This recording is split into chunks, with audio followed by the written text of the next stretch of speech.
right now. Deuteronomy 29. I'm talking about verse 8. See what verse I want.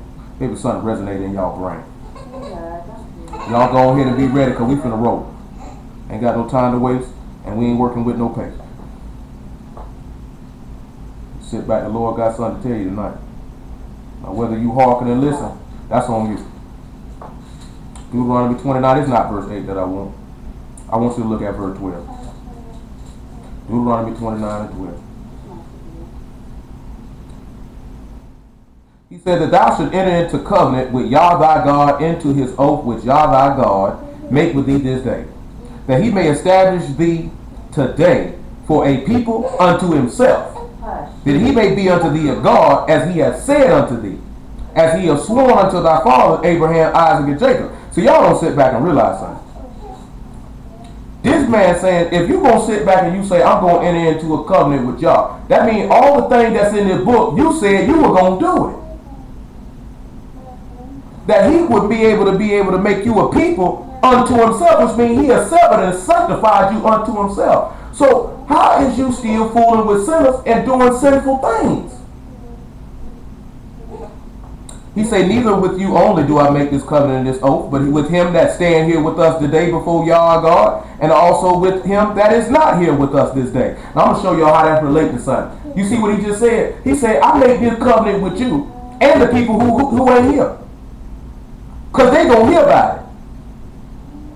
See, I want you to look at verse 16 first. For ye know how we have dwelt in the land of Egypt, and how we came through the nations which ye passed by.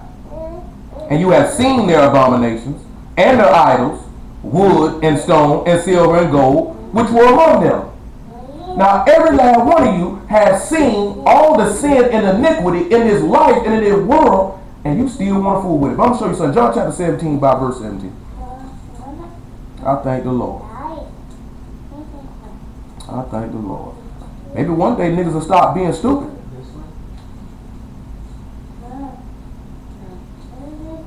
Stuff don't make no sense. 17 and 17. John 17 and 17. It don't make no sense how dumb some of y'all live.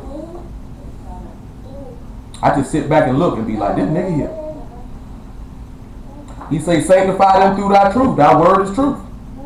As thou hast sent me into the world, even so I also sent them into the world. And for their sakes I sanctify myself, that they also might be sanctified through the truth. Neither pray I for these alone, but for them also which shall believe on me through their word, that they all may be one as thou, Father, art in me and I in thee, that they also may be one in us, that the world may believe that thou hast sent me. Didn't Moses just say, I ain't talking to the people that's here, but people who ain't here? Ain't that what he just said? And then Yahshua just sat back and said, I ain't just praying for these brothers here, but the people who gonna believe through what they said because they not here right now. Oh man. Oh man.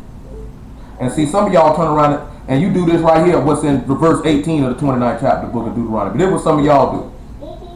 Now we just talked last week about the sacrifice for sin out of ignorance.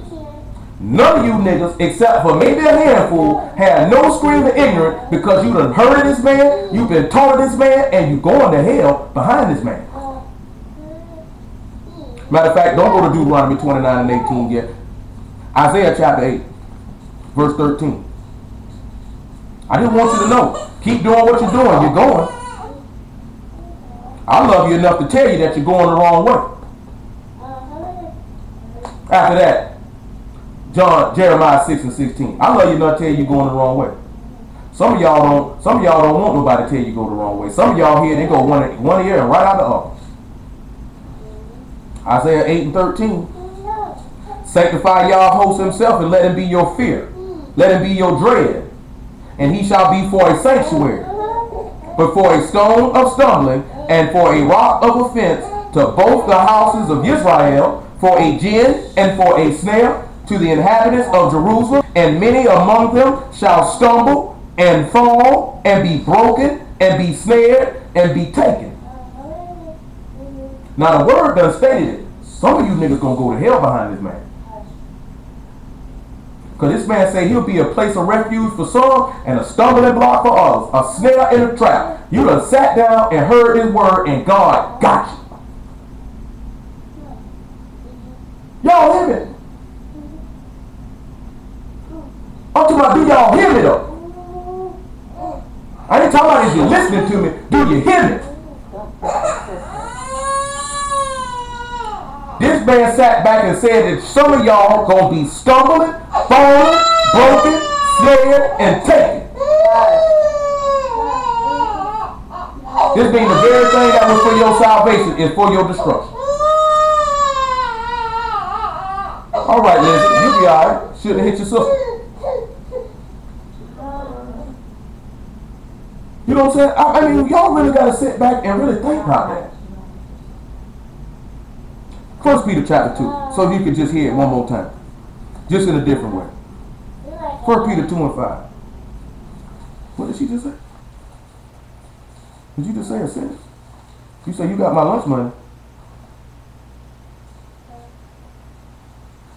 1 Peter 2 and 5. Ye also, as lively stones, are built up a spiritual house, a Kodesh priesthood, to offer up spiritual sacrifices acceptable to God by Yahshua the Messiah. Wherefore also is contained in the scripture, Behold, I lay in Zion a chief cornerstone, elect, precious, and he that believe on him shall not be confounded. Unto you therefore which believe, he is precious, but unto them which be disobedient, the stone which the builders disallowed, the same is made the head of the corner, and a stone of stumbling and a rock of offense, even to them which stumble at the word, being disobedient, whereunto also they were appointed. I'm going to show you why some people are appointed to fall. Romans chapter 9. Romans chapter 9, verse 15. Make it 13. Y'all really need to sit back and look at it, man. Don't play with your soul. And if you sitting there talking about in your mind, man, I'm defeated, I'm going to hell anyway. You knew you were going to hell before you started. Instead of you sit back looking at defeat, you be sitting back and look at, I need to change my life, I need to change my mind, I need to change how I live and what I do and how I think. How you expect to be saved and you still got the same mind you had when you was in the world? You ain't made no change, you just modified some behavior. It's still going to well up in the right situation or circumstance. As it is written, Jacob have I loved, but Esau I have hated. What shall we say then? Is there unrighteousness with God? God forbid. For he saith to Moses, I will have mercy on whom I will have mercy, and I will have compassion on whom I will have compassion. So then it is not of him that will, nor of him that run, but of God that show mercy. That's why ain't none of y'all got no business boasting or bragging. Because God showed that, decided to have mercy on you. God chose to have mercy on you. For the scripture saith unto Pharaoh, even for this same purpose have I raised thee up, that I might show my power in thee, that my name might be declared throughout all the earth. Therefore he had mercy on whom he will have mercy, and on whom he will harden. Thou wilt say then unto me, what doth he yet find fault? For who have resisted his will? Nay, but, O man, who art thou to reply against God? I know some of y'all in your heart right now. Why would the Lord do that? What type of nigga you with to speak against the Lord? And he said you was a worthless man. You did that right there. He said, nay, but, O man, who art thou to reply against God? Shall the thing formed say to him that formed it, why hast thou made me thus? Have not the power over the clay of the same lump, to make one vessel unto honor and another unto dishonor? What if God, willing to show his wrath and to make his power known, endure with much long suffering the vessels of wrath fitted to destruction? Y'all know what long suffering is? Who know what long suffering is? Indeed. Anybody know specifically? Patience is a part of it. But anybody know specifically what long suffering is? Mercy is a part of it. It's showing, it's taking injury with patience. That's how they're doing you wrong and you take it and you don't avenge yourself. When we sit back and we look at what they did with Yahshua, he had much mercy on these people. Even when all they were finna do, he told Peter, I could call on my Father and get 12 legions of angels right now and take these people out. See, he showed us the pattern of long suffering because he suffered the manner of sinners and laid his life down for them. So how y'all can't sit back when somebody do you wrong, you can't take it with patience. You be ready to fight. You be ready to snap. You not a God. The book say anger rests in the bosom of fools. So guess what that means? You always getting angry? Guess what the word of God said you is? A fool. You always angry, want to be belligerent, want to fight people. How many of y'all, I'm telling you, man, that's something somebody burn you and you take it and then look out for them again. That's what the Lord did. So he's sitting back looking at, I done took all this stuff from you niggas. Oh, what you got? Deuteronomy 7:9. After that, we're looking at the epistle of Jude.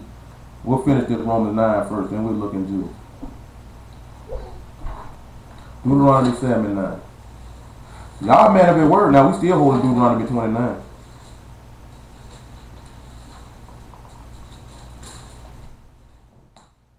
Know therefore that Yah thy God, he is God, the faithful God, which keep covenant and mercy with them that love him and keep his commandments to 1,000 generations, and repay them that hate him to their face, to destroy them.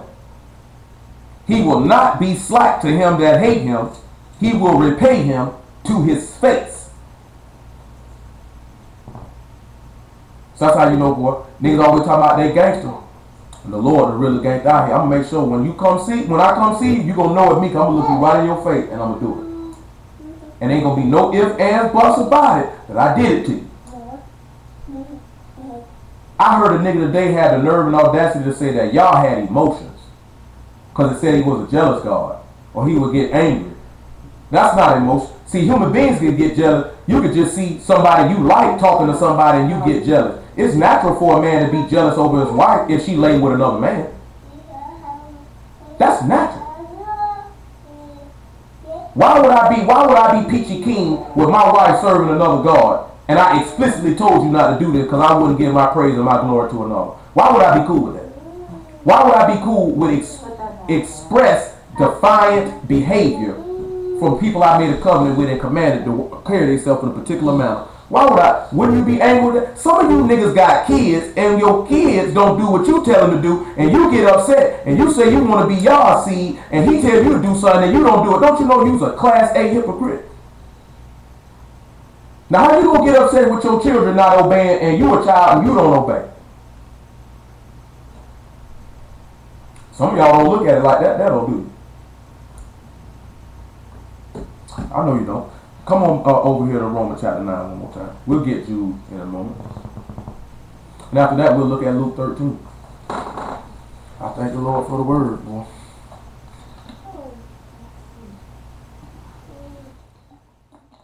I'm going to just show y'all something, how y'all making this man enraged. And then we're going to get out of here. So we look at verse 22 one more time. So what if God, willing to show his wrath, and to make his power known, endure with much long suffering the vessels of wrath fitted to destruction, and he might make known the riches of his glory on the vessels of mercy, which he had afore prepared unto glory. So you sit back and look at it. Well, you be like, well, why would he give me a mind to not obey the word? I might as well don't even do it then. That means it don't matter what we do. It do matter. Hold on. Isaiah 66. I don't want you to never run your mouth talking about, well, I ain't got no choice. How many of y'all been taught that before? It's already predestined what you gonna do.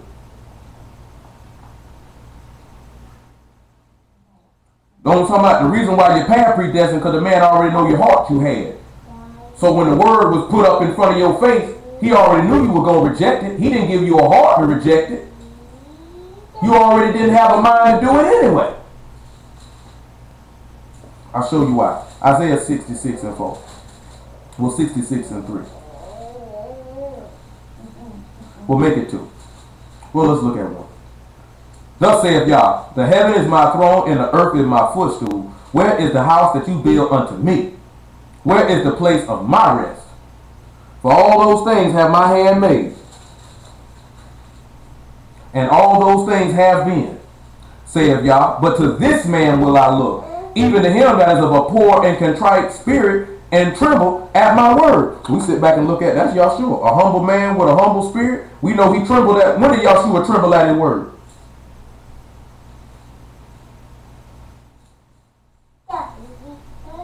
When did Yahshua tremble at this man's word? We dealt with this not too long ago. Y'all should know. When did Yahshua tremble at the word? When did he humble himself and well, he did it before the tree. He did it with the cup. He told him, son of man, drink this cup and eat your bread with quaking and trembling. Ain't that what he told him? Didn't Paul tell you in Philippians chapter 2, this man humbled himself and became obedient even unto death? So don't that sound like that you are poor and contrite spirit that trembled at his word? So why you ain't following the same pattern? That's what's wrong with you niggas. You niggas claim you love the Lord, but you don't want to be like him though. You supposed to be trying to be just like this man. The book say don't think it's robbery to make yourself equal with God. You just heard it say make them perfect in one as we are, Father. That means make them like me. Everyone that's perfect shall be as his master. But none of y'all don't want to be like the Lord. You want to be a fake facsimile. You want to pretend to be like the Lord, but be a nigga in real life. That's y'all soul. That's your soul. That's what y'all just keep remembering. That's your soul you playing with. You ain't playing with mine. You ain't playing with nobody else's. You playing with your own soul. He that kill an ox as if he slew a man. He that sacrifice a lamb as if he cut off a dog's neck. He that offer oblation as if he offer swine blood. He that burn incense as if he blessed an idol. You see, when you look at this stuff, what you doing? He said, you doing all this stuff like you bringing it to me, but really you got wickedness in your heart. Say you offer me an ox, but you killing it like that was that man you were mad at. You sacrifice a lamb, but you cut it off as a dog neck. Got the nerve to bring an oblation, but you offer it to me like polluted blood of a pig. Nigga, I don't want this junk. Say you burn incense, but as if you blessing a false god. Look what he say though. Yea, they chosen their own way. See, that's how he got you. He ain't give you that money. You chose to do that junk. And their soul delight in their abomination, and you delight in every sin that you do. We're going to look at Romans chapter 1, verse 27 when we get leave from here. He said, I also will choose their delusions. I will bring their fears upon them, because when I called, none did answer. When I spake, they did not hear, but they did evil before my eyes, and chose that in which I delighted not. That's why you're going to hell. That's why he hardened your heart. That's why you got a mind to commit sin and think you straight. Because when he called, you didn't answer. When he spoke, you didn't hear. And you chose to do what you wanted to do. So the hell you gonna go? You ain't got nobody to blame but yourself. Romans 1 and 27. You ain't got nobody to blame. Don't sit there and try to put it on the Lord now. Go ahead and be a grown person and accept responsibility for your works. I done said this to some of y'all before. How many of y'all are willing to stand up tonight and say, I hate God? Who will be willing to honest enough tonight to say, for my behavior in the recent time, I hate God? Who gonna be real enough and adult enough to say, you know what, I will acknowledge before God and man that I've been hating this man with my behavior? Who gonna be real enough to do it? Hey, I appreciate you. I appreciate you, Dwight. I appreciate you, Del. I appreciate y'all.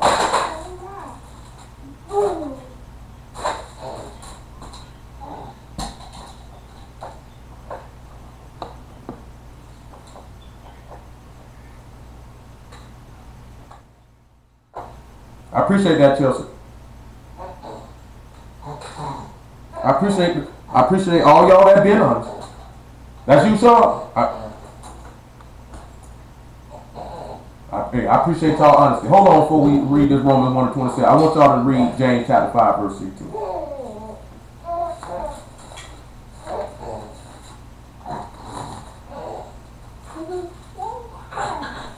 See, a lot of y'all don't want to do that stuff because you worried about, you don't want nobody to know what you've been doing. Confess your faults one to another and pray for one another that you may be healed. The effectual, fervent prayer of a righteous man avail much. Elias was a man subject to like passions as we are, and he prayed earnestly that it might not rain, and it rained not on the earth by the space of 3 years and 6 months. And he prayed again, and the heaven gave rain, and the earth brought forth her fruit. Brethren, if any of you do err from the truth and one converted, let him know that he which convert the sinner from the error of the way shall save a soul from death and shall hide a multitude of sin. What you think while we sit back and we do this here to convert you from the error of your way so your sins can be covered? But you don't want your sins to be covered. You want to walk around here just like Adam and Eve did, naked. Naked. And you know what the Lord said, but have your garment lest they see your shame. Ain't none of y'all gonna get up and walk around here with your penis swinging. Everybody sitting there looking at him, he just came out the door. Got all the business in the street. Ain't none of you women finna be walking around here with your titties swinging everywhere. Everybody see all your pubic hair and your vagina. You ain't finna do that. But yet you walking around here every day like that before the Lord. Butt naked. Butt naked. And you do it with no shame. How many of y'all would walk the streets of the cities you in right now butt naked? How many of y'all would do it? But yet you do it every day. But yet you do it every single day.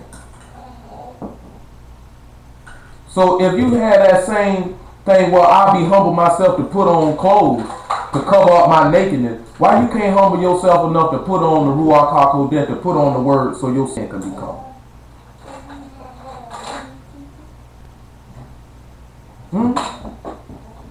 Why you can't do that? Man, this thing is, this word is not that difficult. It's not that complex. What messes y'all up is yourself. You're your own worst enemy. You're your own detriment. You let the thoughts, mannerisms, and doings of others affect your behavior. You're more worried about how sinners view you than how God views you. You're more concerned about fulfilling your lust and fulfilling your pleasure. And that's why you're not going to make it. You have to start really assessing what you're doing.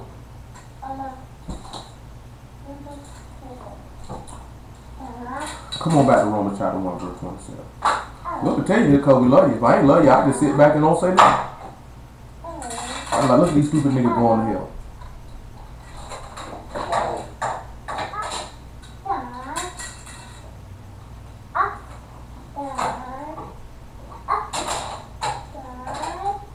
And likewise, also the men, leaving the natural use of the woman, burning their lust one to another, men with men, working that which is unseemly, and receiving in themselves that recompense of their error which is meat. And even as they did not like to retain God in their knowledge. And that's what y'all, remember how we read? Who remember what we read, what Paul said in 1 Corinthians 15 the other day? Who remember what Paul said?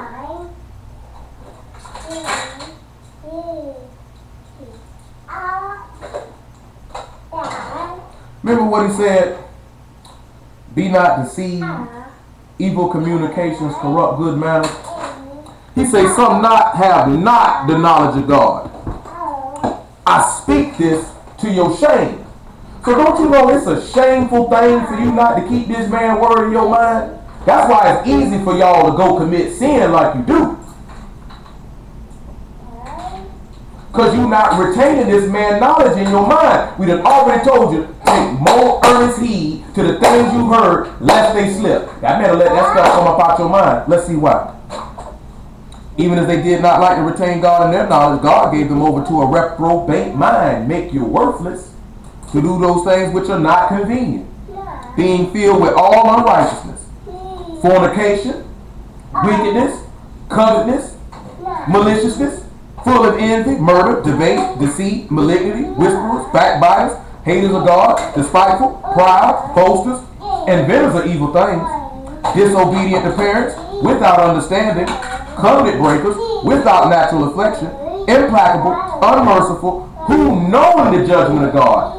All y'all on here know that they which commit such things are worthy of death. Not only do the same, but have pleasure in them that do them. Some of you niggas do it, and then some of y'all say, I don't do that stuff. But then you take pleasure in other people who do it. And you know the judgment of God say you ought to die. What is wrong with y'all?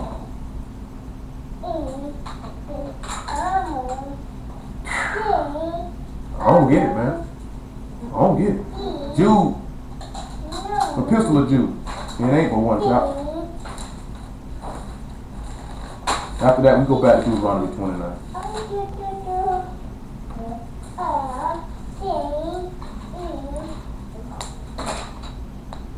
Jude 1 and 7.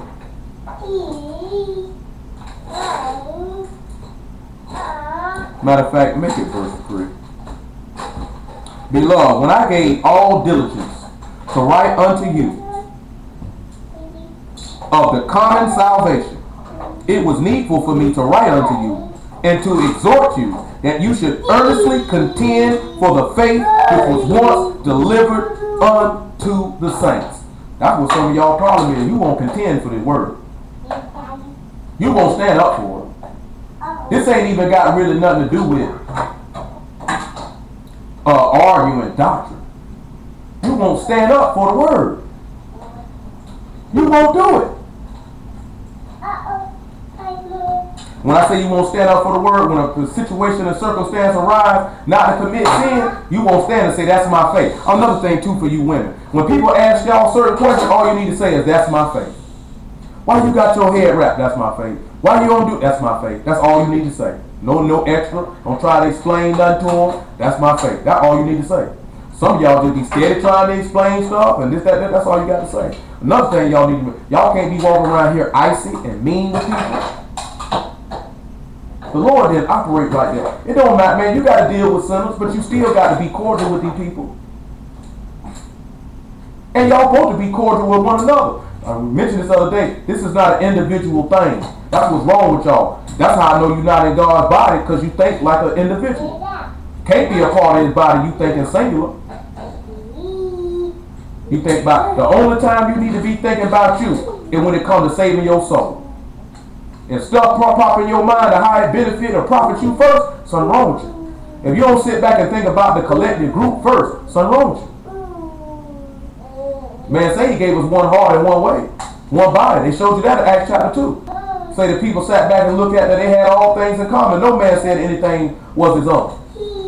Now I know some of y'all live with certain people. You be like, me, I don't want to share everything with everybody, but you can't be around here and be that possessive. Don't be around here and be no crowd. You know what I'm talking about? I know some things for some people at the same time, but then at the same time, just because you know we're supposed to look out for each other or do stuff for people, don't be trying to take advantage of it. Oh, he got to give it to you. He got to do it. And then when they don't give it to you, you get mad. I done said this to y'all before. That was we used to bump this back in the day. And they say, so if I ain't got it, I ain't your dog no more? You say, well, if that's the case, I ain't got it then. Because sometimes people can't always do for you what you want them to do. That don't necessarily mean the person don't want to do it or they being mean, but sometimes everybody can't fit their life around what you got going on. You got to be humble enough and compassionate enough to realize that. You can't sit back and think, well, why that nigga wouldn't do this and why? Don't worry about it. If he could do it, they probably would do it. If they tell you they can't do it, it's got to be a reason why, and you don't necessarily need an answer why. That's a nigga reason. That's what niggas do. Nigga tell you they can't do something. Why you can't do it? What is that? If that person chooses to tell you why they can't do it, that's on them. But they don't owe you that explanation. You want them to do something for you. They don't owe you that. That's something my mama taught me as a child. The world don't owe you nothing. Guess what? The Lord don't even owe you nothing. That man don't owe you salvation. He don't owe you repentance. He don't owe you mercy. He give you that the world may know that he is merciful. That's how some of you niggas walk around here. You think God's supposed to forgive you. He owe you that. No, nigga, you owe him. When somebody owe you, what has happened? If I lend Delta $50, then Delta is in debt to me, right? That means because I did something for him. What did any of y'all did for the Lord? What did any of y'all give him? So last time I checked, he came down here and gave his life and his blood for you, so you owe him then. He don't owe you. Rob him. That's what he meant. That's another way to look at it. We just looked at this the other day. He say you rob, he say You curse with a curse. He say, how? Because you rob me with tithes and offering. You don't even offer yourself as a living sacrifice. You take it from me. I made myself an offering to redeem you, to pour out a blessing on you, which the earth couldn't contain, and you can't even give me your own life. That I paid for with my blood. You didn't love God. God loved you. But y'all keep doing what you're doing. He said, but there are certain men crept in unawares, who were before of old ordained to this condemnation, unto godly men, turning the grace of our God into lasciviousness, and denying the only Yah and our Lord Yahshua HaMashiach. They do it every time when they reject the Son. I will therefore put you in remembrance, though you once knew this, how that the Lord, having saved the people out of the land of Egypt, look what he did. Afterward destroyed them that believed not. So this man been calling you out of the world through the deceitfulness of lust and sin, and you still don't believe, and you think he's not going to destroy you? And the angels which kept not their first estate, but left their own habitation, he had reserved in everlasting chains under darkness unto the judgment of the great day. Even as Sodom and Gomorrah and the cities about them in like manner giving themselves over to fornication and going after strange flesh, set forth an example, suffering the vengeance of eternal fire. You know, that's what Sodom and Gomorrah was supposed to be showing you. You go against God's words, you're going to perish. You sit back and look at it. Abraham said, Lord, if there's 50 righteous men in there, spare. He said, you find him, I'll do it. Man, Abraham got all the way down to 10. Man, Abraham, man, say, man, you just going to have to do what you got to do then. I can't find one in there.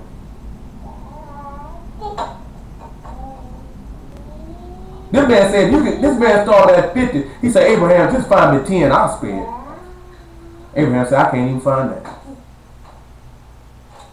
I can't even find that. Now what you think he's going to do to you? I want you to look at verse 14 though, of the same epistle. And Enoch also the seventh from Adam prophesied of these, saying, behold, the Lord come with 10,000 of his saints, to execute judgment upon all, and to convince all that are ungodly among them. So guess what? If you weren't convinced now, you'll be convinced then. To convince all that are ungodly among all of their ungodly deeds which they have ungodly committed, and all of their hard speeches which ungodly sinners have spoken against it. These are murmurers and complainers, walking after their own lusts. And their mouths speak great swelling words, having men's purses in admiration because of advantage. That sounds like just what the law said. He's going to pay you straight back to your face, ain't it? Say you want to commit sin, you want to talk trash against me, you want to talk trash against my servants, you want to murmur, you want to complain. Don't worry about it, nigga. I'm punch you square in your face. Uh-oh, Lizzie. You a soldier, though. Deuteronomy 29. Lizzie built forward tough. Verse 18.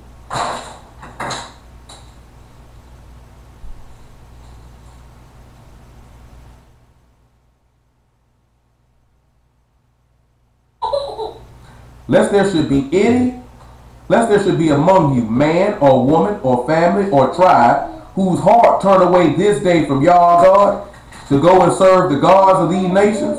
Lest there should be among you a root that bear gall and wormwood. And it come to pass. Your baby Chris. And it come to pass when you hear the words of this curse. So when you hear the words of this book, and get what he say? That he bless himself in his heart, saying, I shall have peace, though I walk in the imagination of my heart, to add drunkenness to thirst. Yah will not spare him. But then the anger of Yah and his jealousy shall smoke against that man. And all the curses that are written in this book shall lie upon him, and Yah shall blot out his name from under heaven. What this man just told y'all, I want to know who really realized what this man just told. What did he just tell you?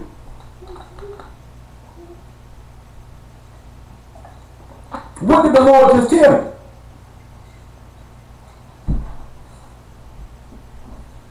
What he just told you was, if you sat, no, what he just really told you was, if you sat back and you hear the words of this book, and you say in your heart, and you say in your heart, God gonna bless me, even though I'm committing sin, I'm gonna kill that nigga, your name ain't gonna be in my book, and you going to hell. That's what he just told you. I want you to listen to it again now. Verse 18, lest there should be among you man or woman or family or tribe whose heart turn away this day from your God and go to serve the God of these nations.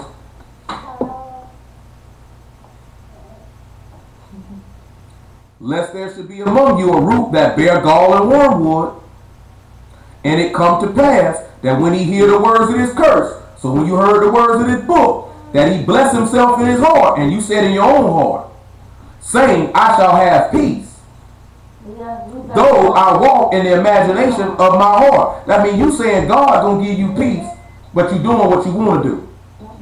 And to add drunkenness to thirst, Yah will not spare him no mercy.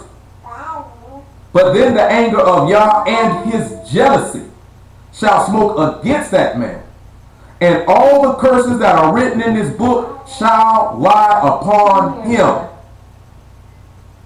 And Yah shall blot his name from under heaven. Y'all realize how serious that is?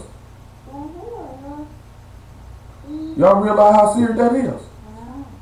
You sit back and you've been hearing the word week in, week out, and you sitting back saying in your heart, God blessing me, God with me, but you know you saying in your own heart, I'm going to do what I want to do. God said, I'm going to kill you, nigga. And I'm going to blot your name out my book. Now you let that rest in your brain. You let that rest in your mind. You let that marinate. Just give it a pause. Let's just give it a moment for that to seep in so you can think on it. Now how many of y'all think you've been guilty of doing that? Better be careful. Lord tell you because he loves you. Proverbs chapter 1 before we look at the number chapter 5. Tony Lord we'll look at circumcision on the Sabbath. I don't know if I can fit that into what I'm talking about tonight.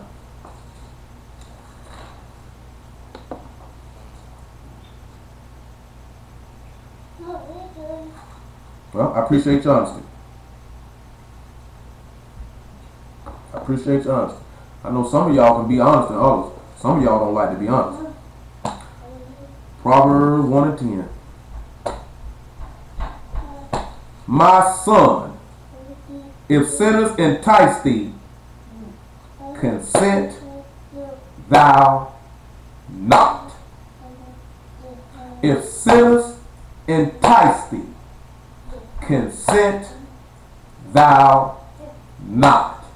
If sinners entice thee, consent thou not. And sinners entice and persuade you nigga every day, and you go right with it. Dumb nigga. That's my homeboy. That's my homegirl. Well, that's my mama. That's my daddy. Just be ready to go to hell with them. 1 Kings 22. Just be ready to go to hell with them. Why you always scream about that such and such and that such and such? Just know you're going to hell with them. We gotta stop. I just want y'all to remember that. We just gonna see an example of what Solomon talking about.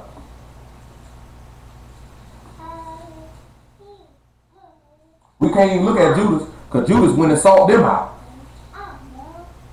To consent with them, he went and sought them people out. Which you already know, if they were sitting back plotting to kill the man, you know it was already in their heart. He was already in tight. Let me go and run and see what they told me. I need some cash. Some of you niggas will sell your soul out for $20. Nigga don't even need much. Boy, I'm talking about Satan don't even need much to get some of you niggas behind. I remember I heard a nigga say Dr. Dre said he sell his soul for $1 million. He said, I guarantee the devil got a check for his behind right now, a receipt for his behind right now. Some of you niggas will sell yourself out for an outfit. You got niggas down here in Florida sell their soul for a brick of cocaine. Get in here. Nigga go see the root man, go see the voodoo man. They do it in Miami all the time. You got niggas who done came from Jacksonville and rolled down to Miami to go see the root man, sell their soul for some bricks. I ran across a nigga say he sold his soul for AK-47. Some of you niggas ain't even going to make contracts with the devil to sell your soul. You selling your soul to him every day by committing sin. He that commits sin is of the devil. You doing it every day. Had a nerve and audacity to say y'all your father, but you committing sin every day. Go tell the truth. How many of y'all gonna tell the truth? Say, yeah, Satan my dad. Yeah, that's my dad. I love my dad. Don't sound good when you hear it like that, do it? Don't sound good when you hear it like that, because the book say he that commits sin is of the devil. Y'all sure say you of your father the devil, and the lust of your fathers ye will do. Now we read in Romans 1 and 27, all that stuff, that's the lust of Satan. And if you doing that stuff, that's your dad. You ain't gonna be proud enough to stand up and say Satan your daddy.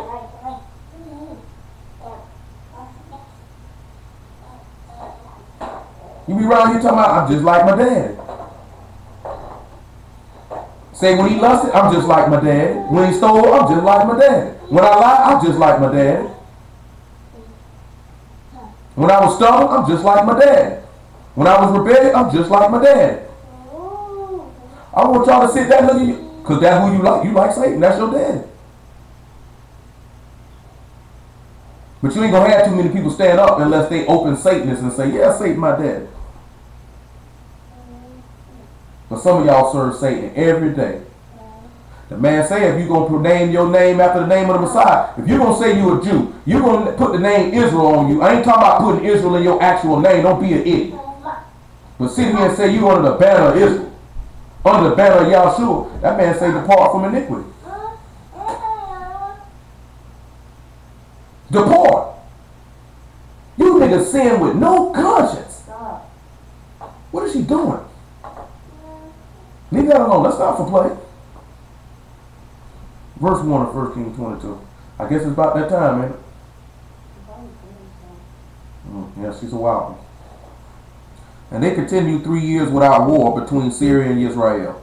And it came to pass on the third day that Jehoshaphat, the king of Judah, came down to the king of Israel. And the king of Israel said unto his servants, know ye that Ramoth Gilead is ours, and we be still? Take it not out of the hand of the king of Syria. And he said unto Jehoshaphat, wilt thou go with me to battle, to Ramoth Gilead? And Jehoshaphat said to the king of Israel, I am as thou art, my people as thy people, my horses as thy horses. And Jehoshaphat said unto the king of Israel, inquire, I pray thee, at the word of Yah today. And you know what? Anybody know what's going on here?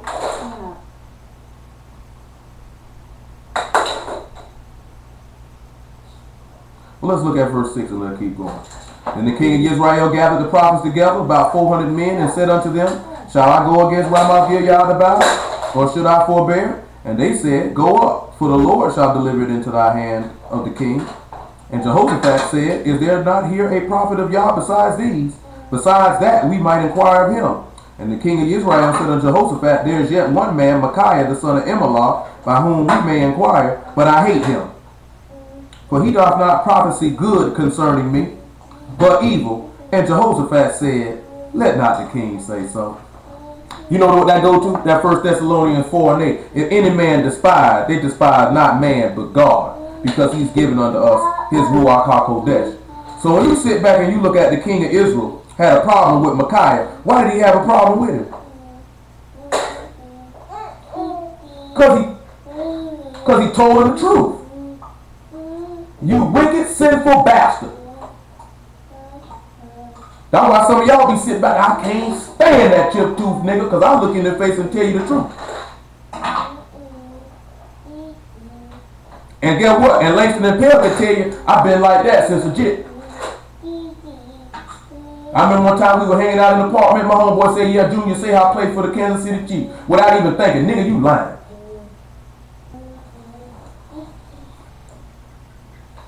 When I was in prison, man, I had a homeboy, man. His name, well, before I got to go to prison, his name was Yaya. That was his literal name. He was in there on a major case at the time. He was in there on that Operation Chopper Stop with Langston, when they rounded all them boys up around that time. And he would tell me, man, because some, you know what I'm saying, niggas would just be coming up, and niggas would be lying and saying stuff, you know what I'm talking about? And I would go ahead and straighten it. I ain't care how none of them niggas sat back and be like, you know, this nigga's supposed to be a killer, or he's supposed to be hard, or none of that. And y'all was like, man, you can't go up the road and do niggas like that, man, because a nigga gonna want to do something to you. You know what I'm talking about? And I'm like this here. Man, I don't care what that nigga talking about, because I ain't worried about this nigga doing nothing to me.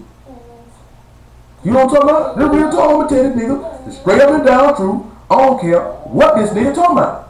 If he want to fight by it, we can fight by it. I ain't saying because I'm no fighter, no hard, extra hard dude, but I'm not just finna sit here and play with a nigga. Just ain't that type of dude. Lacey Pell tell you, I ain't no killer. I ain't walk around. I ain't even known for getting in no physical altercation. They can't even tell you, as long as they know me, that they know me to even get in a fight with nobody. I did 5 years in prison and ain't getting one physical altercation. Cause I know how to carry myself as a man and handle myself with me about the same time. I'm gonna tell you the truth. And if you mad, you mad. See, some of y'all in y'all lifetimes, y'all ain't never had nobody love you enough to tell you the truth. And when now you start to deal with somebody who love you enough to tell you the truth, you don't know how to handle it. A lot of y'all used to people kissing your behind and giving you what you want. I don't clean buttholes. Never have, never will. Straight up. I don't clean buttholes, man. I don't kiss behind. I ain't kissing no grown man behind. I ain't kissing no grown woman behind. I done told y'all before, most men kiss women behind because they want to have sex with them. When people kiss somebody behind it because they got something that they want and all they trying to do, get it out your mouth. Get it out your mouth. And all they trying to do is get whatever it is that they want. Well, I'll tell you right now, you niggas ain't got nothing I want. Nothing. Anything that I need or require, the Lord will make a way. You niggas ain't got nothing I want. So guess what that means? I'll tell you the truth. You ain't got nothing I want. I don't want your money. I don't want your vagina. I don't want your cars, your clothes. I don't want your admiration. I don't want your praise. I don't do this for none of that. I got a job to do. Necessity been laid upon me. Woe unto me if I preach not the gospel of the Messiah. But if I preach this thing willingly, I have a reward. And I'm not here to please men. If I please men, I wouldn't be a servant of Yahshua HaMashiach. So guess what? I ain't here to kiss your butt. You want to get saved, you'll suck it up and be a good soldier, son. Suck it up, keep on moving. Any one of y'all don't know when I be around any of these church, I be down here with us. They be like this, suck it up, you'll be alright.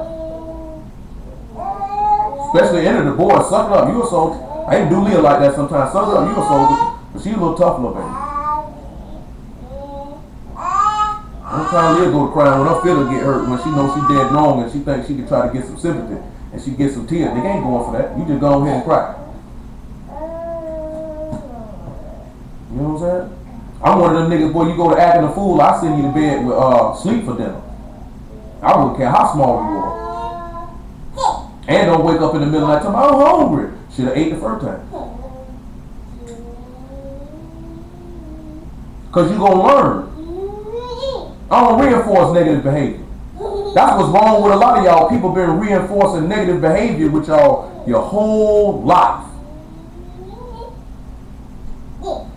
People been enticing you to do stuff you ain't got no business. When you went and did it and you got caught and you got in trouble for it, somebody came around and reinforced that nigga behavior was acceptable. By telling this all right, we all make mistakes. I'm going to tell y'all something before we proceed. I was talking to my sister about this the other day. I was telling Brittany about this conversation on my way over here. When I was young, I was riding with my cousin. I was 7 years old. I'll never forget it. We was on Dean Road, right off University Boulevard. We were right by the CVS. Because my auntie stayed in, you know the apartment in Langston, whatever they Fountain Square, whatever they call it. That ain't Fountain Square. But you know the apartments, them Carolina blue apartments, man, when you make that right on University, by the Shell station. You know what I'm talking about? My auntie stayed right there at the time. My cousin was going to University Christian. She had one of them books that them people give when you go to that school. Everybody in there was white. Granted now, my mom ain't teach me about no Bible. We didn't have no pictures of Caesar Borgia on the wall, no black Jesus photographs on the wall, no crosses on the wall. I thank the Lord for that. My mom ain't never had none of that stuff in the house. Not that I remember. None of that stuff in the house. You know what I'm talking about? And when I seen them characters in that book, something inside of me immediately rejected it. I wasn't going for it. Something inside of me, I could not believe that all these people were Caucasian that's in this book. Something inside of me wouldn't allow me to do it. It wasn't no hate in my heart or nothing like that. I just didn't believe it. As I began to get older, I began to see the hypocrisy in the Christian church and then the teachings itself. I rejected. I didn't believe any of it. I seen these people do one thing, say one thing, and do another. Hold on, man. This thing kicked me off. You all right over there, Lulu? You know, I just sit back. We were talking today about this. It just tripped me out because you wasn't in the church, so to really get caught up in it too tough. I got to start over. You know what I'm saying? So us being not raised in it, I think that's what not allowed us to get caught up in that spirit of hypocrisy like a lot of them did. Cause we were pretty much raised to what you want to do. You know what I'm saying? You know, it wasn't no acting particular type of way. My bad, y'all. My apologies, y'all. It kicked me off. My apologies. But as I was saying, and Langston can tell you this here because at the time I thought I was blaspheming. Pale can tell you too, but actually I was going against false doctrine that I utterly despised. See, a lot of our brothers end up going to Islam because they reject Christianity. They don't believe it. They see this white Jesus. They see the teachings. They see, the slave master used this to inflict a certain type of thought process on us. They don't want to do with it. I looked at it as some of the biggest hoes in school was one talking about they went to church every Wednesday, every Sunday. Got everybody penis in their mouth, booty stay tuned up. You know what I'm talking about? Biggest hoes in the school. Talking about, I love the Lord. Really? Did you love him when you let that nigga run a train on you the other day? You know what I'm talking about? Some of the biggest hoes. We already know. Most of you niggas done did it. Most of you niggas only went to church to try to get you a free. You know what I'm talking about? But you would see the hypocrisy. Same thing with the men talking about they love the Lord. I'm a Christian athlete, you know what I'm saying? All that type of stuff. Running through all the women. Big whole on canvas talking about he a Jesus freak. You know what I'm talking about? What y'all never realize is Christianity as a religion taught you how to be a hypocrite. See, like I say, I rejected everything. I didn't believe that rapture junk. I ain't believe none of that stuff. Just say you believe and you can do what you want. I ain't believe none of that. Oh, you could be a wicked nigga all the way to your deathbed and say, Lord, I'm sorry and I'm going to save you. I ain't believe none of that. I ain't believe none of that. You understand what I'm telling you? I ain't believe none of that. It didn't make any sense to me. You know what I'm saying? My sister was like, she was a happy Christian. When she started to figure out some things, she more so rejected the people. Y'all hear me? Because she looked at them as being hypocrites. But when you actually turn around and look at it, what else were they going to be? It trains you to be a hypocrite. That's why some of y'all hypocrites now, because you've been one your whole life. You don't know how to be a man or a woman of your word. You don't know how to be what you say you're going to do. That's what you do. Now, I'm not going to sit here and tell you every time before I got in the word that I ain't say one thing and do another. Because sometimes I told a nigga I was going to do something and know I wasn't going to do it. But then there was certain things I said I wasn't going to do. Niggas know I wasn't going to do it. Boy, I told niggas back in school, boy, I don't have sex with white girls. It wasn't nothing against that. That was just something I didn't choose to do. And them niggas know I didn't do that. Niggas used to be like, oh man, that nigga gonna be the one to have married a white girl. I had plenty of opportunities to do it. When nobody was around, nobody would have known. I didn't do it. Because it didn't matter if nobody was looking. I gotta keep my word. I said what I said, I'm gonna do that. I just shared I sent it to my sister, right? Little Muffin know, because she see me when I do it, she know I do it. I'm the type of nigga, man, my homeboy used to leave bands and racks of cash around me, bricks of cocaine. He know I ain't gonna take nothing. You know I hit him across the head for a little bit of change, go get it daddy tonight though. Fat boy though, I ain't gonna take nothing from it. But if you left some weed in there and I ain't got no weed, I'm gonna roll that joint up, I'm gonna smoke it. And you know that. I ain't gonna never take nothing from you. You leave some weed in here, I ain't got no weed, I'm gonna smoke that joint. I'll give you your money back for it. I'm gonna smoke it though. You got some french fries on your plate. You walk off, I eat right off your plate. My sister bought a virgin drink when we was at Chili's. She went up to go to the bathroom. She said something too. She said, you want to try it? I said, you ain't got to worry about it. I already did. I ain't going to take nothing from you. But if it's some food, I'm going to eat it. I don't mess with weed no more. But if it's some food, I'm going to eat it. You better believe that. Dad don't let me know that before I do it. My homeboy used to know, man, don't leave that change in that, man. Boss going to go in there and get it there. They know I nigga get on that weed, man. They didn't know I want a zebra cake or a Swiss roll. Coffee cake. They know what it is. I'm hot too. Let me get a Debbie cake. Man, since I started working out, I ain't ate a Debbie cake and gone nowhere. It probably been almost 3 years since I ate one. But you got to be a man or woman of your word. That no matter what you doing, whether somebody watching or not, you're not going to do that. See, some of y'all only do stuff when people watching. When ain't nobody watching, you'll do what you want. I ain't never been one of them niggas. I'm a man of my word. I'm a stand-up dude. I'm known for that. Like the book say, a good name is better than precious ointment. You should want that. You should be confident to know when nobody watching or somebody watching, I keep my word. I'm going to do what I say I'm going to do. And if I tell somebody I was going to do something and I ain't going to be able to do it, I let them know immediately I ain't going to be able to do it. And I'm going to let them know why I can't do it. Because I told you I'd be able to. I'm going to let you know. I ain't going to wait till the last minute to tell you. I'm going to let you know as soon as I find out I'm not going to be able to accomplish that. That's execution, isn't it? A lot of y'all cool with being hypocrites. I ain't cool with that. Y'all know what Scarface said. All I got in this world is my word and my testicular fortitude. And I don't break those for nobody. And we look at y'all, all he got is his word, ain't it?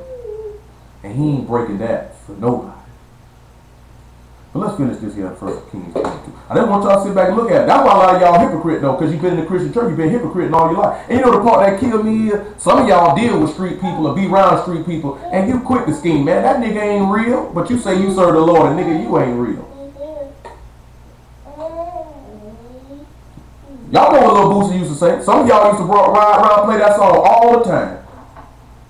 You ain't about what you talking about. And some of you niggas ain't about what you talking about. You don't live what you say. Man, look at me, I told y'all before, I never professed to be no killer. Never professed to be no jack boy, no gangster, or no hard nigga. But I sure did tell a nigga, boy, I am a dope boy. I will sell crack anywhere in this city. Crack, weed, cocaine, whatever it is, it's a market for it, I'll sell it. And niggas know, I stayed on the block, I stayed in the trap, make no difference. Bicycle, feet, car, bus, taxi, I'm going to get it there. And I'll hustle in any avenue of this city. I'll go out of town, all that. I got my heat. It's only for protection. Because if you try to kill me, I'm going to burn you. Because all I used to sit back and think about it, I got to get home to Little Muffin. I got to get home to Little Muffin. Every night I come in the house, Little Muffin be asleep. She don't even know it. I kiss her on the forehead. She don't even know. That just was for my comfort to let her know I'm in here. Whether she knew I did it or not, I don't know. She'd have to tell you. I know you didn't even sleep. You know what I'm talking about? But I did. That's all I think. I got to get home to Little Muffin. That's it. That's what I did. I sold drugs. Pretty good at it, too. You know what I'm talking about? Was very relentless. I remember Lacey told me one day, man, when I used to preach in the street, that nigga like, boy, you out here in these streets with this word like you were when you was selling dope. So on. So on. I'm talking about covering ground. I'm talking about walking, too. Go wherever the man tell me to go at, move their word. I could end up in 4 or 5 different spots in one day. All I'm doing is preaching the word the whole day. And then get up and go to work and preach the word while I'm at my job. Because people know all about the word, they come and talk to me. And these people in here drinking. And they gonna sit and want to talk to me about, man, I want to hear something about the word. Well, you in here getting drunk, I just work here. But if you want to hear about it, I'll show it to you. Because they used to see me off in the cut with the book. You know what I'm talking about? On my studies, doing what I got to do, getting myself prepared.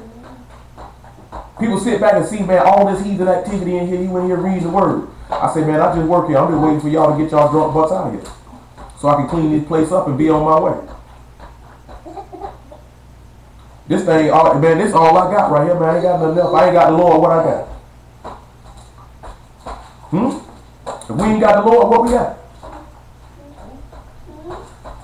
And Jehoshaphat said, well, we in verse 9.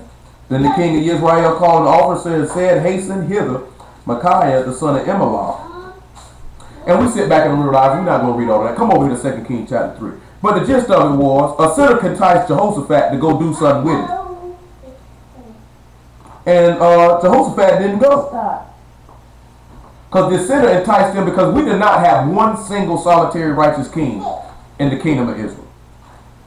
There were some righteous kings in Judah. And Lord permit, one day we'll sit down and we'll look at every king in the history of the house of Israel. You know what I'm talking about? That'll take a long time to do. And one day, if the Lord permit, we'll begin the process of doing that. But there was not a single righteous king in the kingdom of Israel. There was some in Judah. Leave it alone. Now, if I got to get up, I'm going to slap you the next week. Because your mama told you to leave it alone once already. 2 Kings chapter 3. Now Jehoram, the son of Ahab, began to reign over Israel and Samaria, the 18th year of Jehoshaphat, king of Judah, and reigned 12 years. And he wrought evil in the sight of Yah, but not like his father, and like his mother. For he put away the image of Baal that his father made.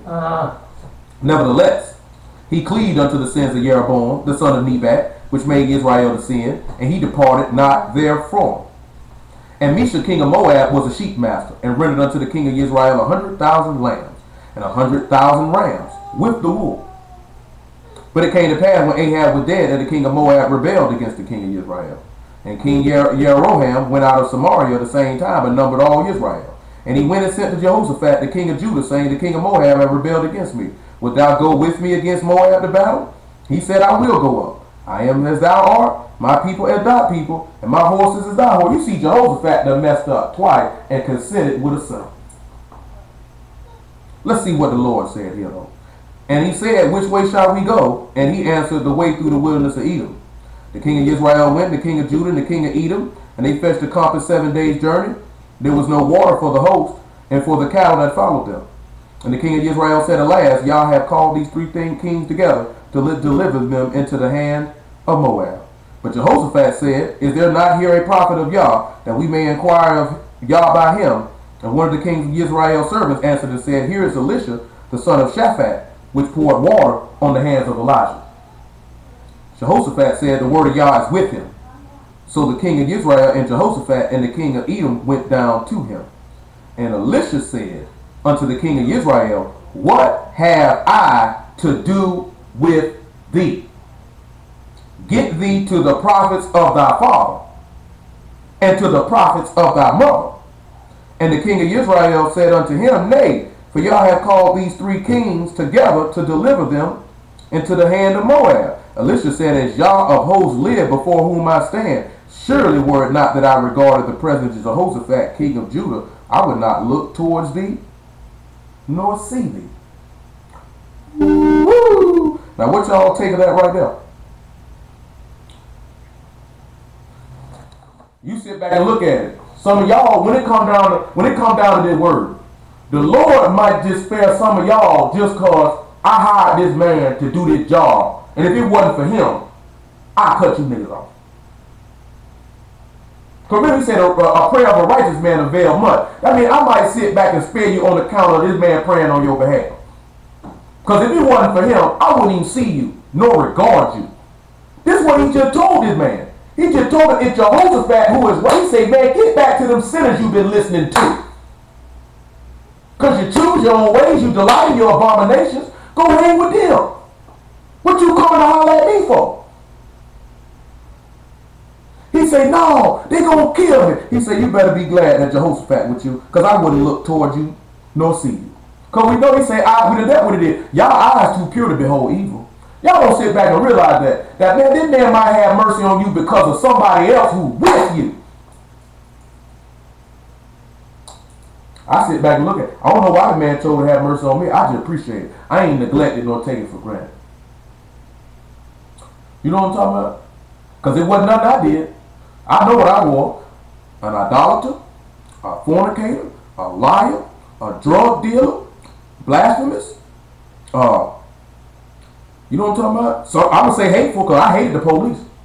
I hated them with a passion. I ain't never had no hate in my heart for my own people. I hated the police though. I cuss them out in a heartbeat.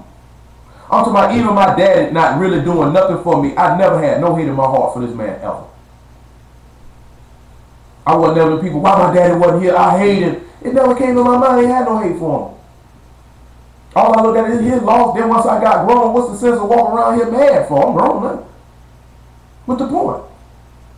My daddy wasn't there. So what? Nigga, you're 30 years old.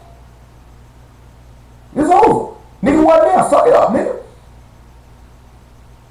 I be tripping me out when I see them people on, but dad, I want to know why you wasn't there. It usually be women, but some of them niggas be extra emotional and be mad and bitter. No, because you know women are emotional. You gotta always. It's not funny though. Women are emotional beings by nature, and sometimes when they daddies is not around, and kids do it too. Little boys do too. They tend to look at it and think it was something with me. You know what I'm talking about? And then with women being emotional, they carry that and they harbor that for a long time. So when they actually confront their person, all these emotions are going to burst out. You know what I'm talking about? Why you wasn't there? Why you can't really go to most women and be like, nigga, suck that up. It's over, nigga. You 27, got 3 kids of your own. You know what I'm talking about? But I done seen men, they don't do all that crying, but they be so bitter. You know what I'm talking about? Be angry, be wanting to go off on the man, want to fight the man. Man, I seen my daddy one day on the accident. First time I seen him since I was 11 years old. Seen him, I'm like, shoot. I say, what's up with it? Talk to him for a little bit. He say, son, take care of yourself. I said, all right, be easy. It wasn't no hate like, nigga, I got some things I want to tell you. No. Nigga, I was 30 years old. Nigga, it's over with. You know what I'm talking about? I'm 30 years old, man. I just did it. Man, I ain't been on the phone with the man sometime when I was locked up. He's like, yeah, man, your brother locked up for selling dope too. I'm like, word? He said, yeah, man, I think you're on the 4th floor. He was like, yeah, man, while you in the county, man, he said, just tell them who you is. He said, man, if they mess with you, tell them, go get Chief Spates and tell them who you is. And I did it one day. CEO was messing with me. I said, man, check this out, man. My pop told me go get Jerome Spates. Who's your dad? I say Anthony Rogers, man. He said, man, come on, man. Why you just can't be on your bunk and be quiet? But he sucked me back in there, left me alone. Never said nothing to me ever again. You know, my daddy was a police officer here for a long time. He was. He's been posting all the little throwback pictures for Black History Month. I saw a couple people pictures of him when he was a baby with my picture on it. I don't really think I looked like him. Nicole the only one thought I really looked like him in certain areas. I didn't really see it. You know, a lot of people just think I look like Mom Dukes. The only thing I can say is he got a dome like I got. He wasn't the reason why I wanted to grow a beard. Him and my daddy though. I can remember when they had one. I mean my granddaddy. I mean the Lord know what he was doing for keeping me from my daddy. My granddaddy died when I was 10. You know when I was 7 years old, my granddaddy looked at me. There was a little girl running across the street. Man, I'm out there in Washington State in Pickersville, where he stayed at. He like, you know that thing in between your legs just ain't for peeing. And I'm thinking about my nigga, I'm 7. What is you talking about? Now, why would you tell a child that? I'm 7. Man, one time my grandma died, May 29, 1987. Never forget it. Remember that day as if it just happened 15 minutes ago. And after she died, now y'all got to take into account, I knew nothing of the things that my granddaddy did to this woman till I was almost grown. He looked me in my face. He said, it's your fault your grandma died. Now what y'all think? How y'all think I probably took that? Or how y'all would have took it? It didn't bother me in the least bit. God is my witness before whom I stand. The thought that came into my mind was, he just mad because he did that woman wrong and he can't say he's sorry. I don't remember if I hugged him or not. That's what came in my mind. I remember it clear day. And then it came up when I was older, what he did to her. You know what I'm saying? Beat her, cheated on her, left her. She had a stroke. He cleared town. He did her horribly. I didn't know that at 6 years old. It didn't bother me. I knew my grandma was dead before they did. I was downstairs in the next Miss Peach's house. My grandma died right in the apartments behind that old university down on Sesame. That's where we stayed at. I was going to Justine at the time. Came home from school. I'm thinking, you know, grandma now finna get me some Oreo cookies and some milk. Yeah, I was dipping Oreo cookies in the milk. Wave idea. Taught it to my sister because I learned it from my mom. Oreo cookies ain't even right without no milk. All the extra flavors they coming with. All that red velvet, all that other stuff. I don't know nothing about all that stuff. Just give me the regular. I mess with the golden ones now. He cool. You know what I'm talking about? But I'm knocking on the door. Grandma ain't coming to the door. I'm like, all right. I go play. Now it's getting dark. And I'm like, where grandma at? So Miss Peaches, who stays downstairs under us, So I come on in here, baby, till your mama get home. I was sitting in there and I heard Stephanie Mills' song Home come on the radio, and suddenly came in my head, Grandma dead. 6 years old, Grandma dead. So I'm like, I'm sitting there thinking about it. My auntie get there, my dude get there. They went up there, I heard Chandre holler. I knew she was dead. Just 6 years old. Where would I be getting this from? And I calmly went up there, walked upstairs, went in there, and she was still on the bed. They had a cover with a brown blanket. I pulled, it was like nobody seen me or nothing. I pulled the blanket back and she was laying there. Cream colored bra, brown pants, hair braided, eyes open, looked down, closed it, walked out. I ain't had no ill effects from it. It didn't trouble me, it didn't bother me or nothing.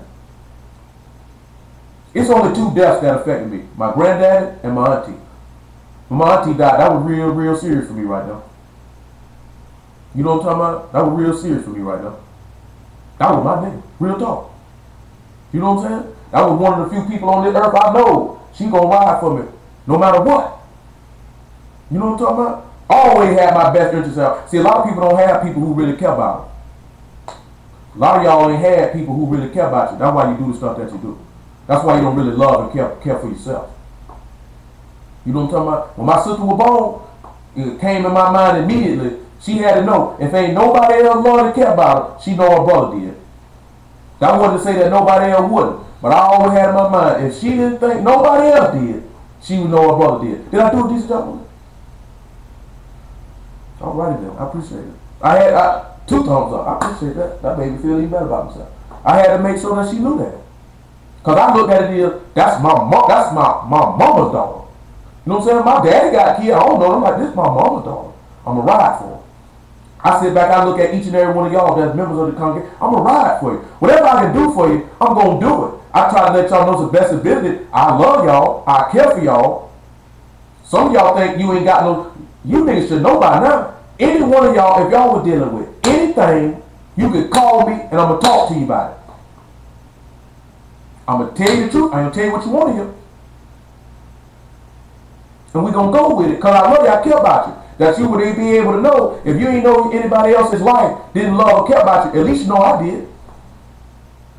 Anyone of y'all that got kids, I love all y'all kids like they mine. Because I'll tell you something right now too. Don't ask me to watch your kids and I can't go upside their head. Because if I can't go upside their head, don't even bring them around here to me. I'm letting that be known now. If you don't want me to go inside your kid's head, you got a problem with that. Don't ask me to watch them. Don't ask me to be around me. Come tell you, I catch him out of pocket. I'm going upside the nigga head. I'm a first try with a verbal reprimand. But if need be, somebody butt gonna get tan brain. That's real though. Cause guess what? If I had a son or daughter and I asked you to watch them when they were around you and you caught them out of pocket, I would want you to knock that nigga clean out. Then bring him to me so I can knock him out. You know what I'm talking about? That's real. If I had a son, man, I'm talking about you caught that nigga, man, I just seen that nigga, the Wayne's son, do this here. Be like, come here, boy. What? Wow! Where you at me? Don't worry about it. I'm finna take you straight to your daddy. I'm taking you straight to your daddy. But come over here to number chapter 5. You see what happened though when you consent with sinners? You see how Jehoshaphat made that mistake twice, didn't it? Some of y'all make that mistake every day. Every single day. Number chapter 5, verse 11. Though. Y'all hear me though? Y'all all right? I'm telling you now, I mean that too now. Don't ask me to have your kid. Don't have your kid around me. Don't ask me to watch them. And I can't knock them out.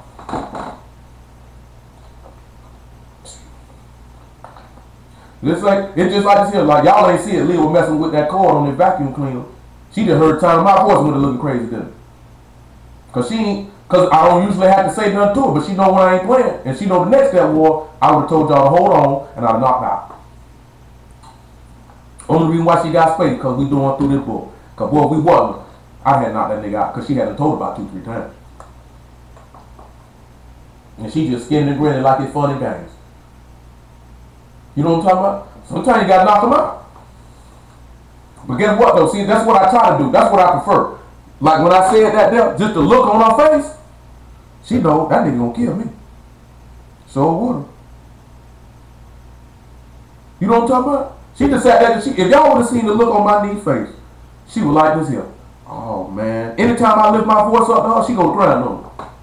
Cause she not used to me saying nothing to her. So when she don't want me to be displeased with her. I ain't had to spank Leah really probably maybe once or twice. All I really got to do is just tell her, no. She knows in my voice. Y'all know the line. He said it earlier. She been hearing this since she was born. Not for spankings. She hear that not for spankings, she just look and just keep on moving. Usually don't even have to say it twice. You know what I'm talking about? I be watching the twins. They don't get that with Jordan. They never do nothing. Jordan be telling. You know what I'm talking about? We had to get Josh. He got right. You got to say nothing to him. He just sit there and like the pop. Really like the pop because he feel like he can do what he want to do. He want his way. You have to break. Once you see a child that want his way all the time, you have to break that out of them real quick. Because he can pass for something ugly or later when he have dealings with not only you, but other people. You know what I'm talking about? When he begun to have adult interactions, you know what I'm talking about? He gonna feel like everybody supposed to do what he want to do, which will cause that individual to become a manipulative, controlling, deceitful individual. You know what I'm talking about? Have that narcissistic complex like the world on them, which can cause them to be lazy. You know what I'm talking about? Cause them to look for everybody to do everything for them. They'll have no drive or gumption about themselves to do anything because they always feel like somebody else will do what I want to do. I ain't got to do this because this person will do it. When you see that, you got to get that out of them. Because the only reason where it comes from is you done let them slide a couple times. And they feel like, okay, you done let me slide a couple times. Oh, I can do that all the time. That's why his face ball up when I got to watch him because you not sliding. So I'm not going to let you do what you want to do. You can play, and you can do whatever it is you like to do. You know what I'm talking about? Man, I don't care what y'all do. You just do what I ask you to do. I remember one time, boy, I wanted to kill all the niggas. It was one young lady who used to be with her 2 kids. It was Sharon and Sherelle. The twins was all right. These 4 niggas, I had to keep repeating myself. Now, I'm trying to watch the football game and keep my eyes on these babies. I told you niggas, you can play, you can do this here. I had to restrain myself. I ain't hit him because I was like, if I hit one of these niggas, I might kill him. I'm being dead serious. If I hit one of these niggas, I might kill them. Because they agitating me. Because I don't like for no child to try me. You know what I'm talking about? Or test me. If I just told you something, I meant that. And you gonna size me to my face and act like I ain't just say that to you. Now I'm offended and insulted.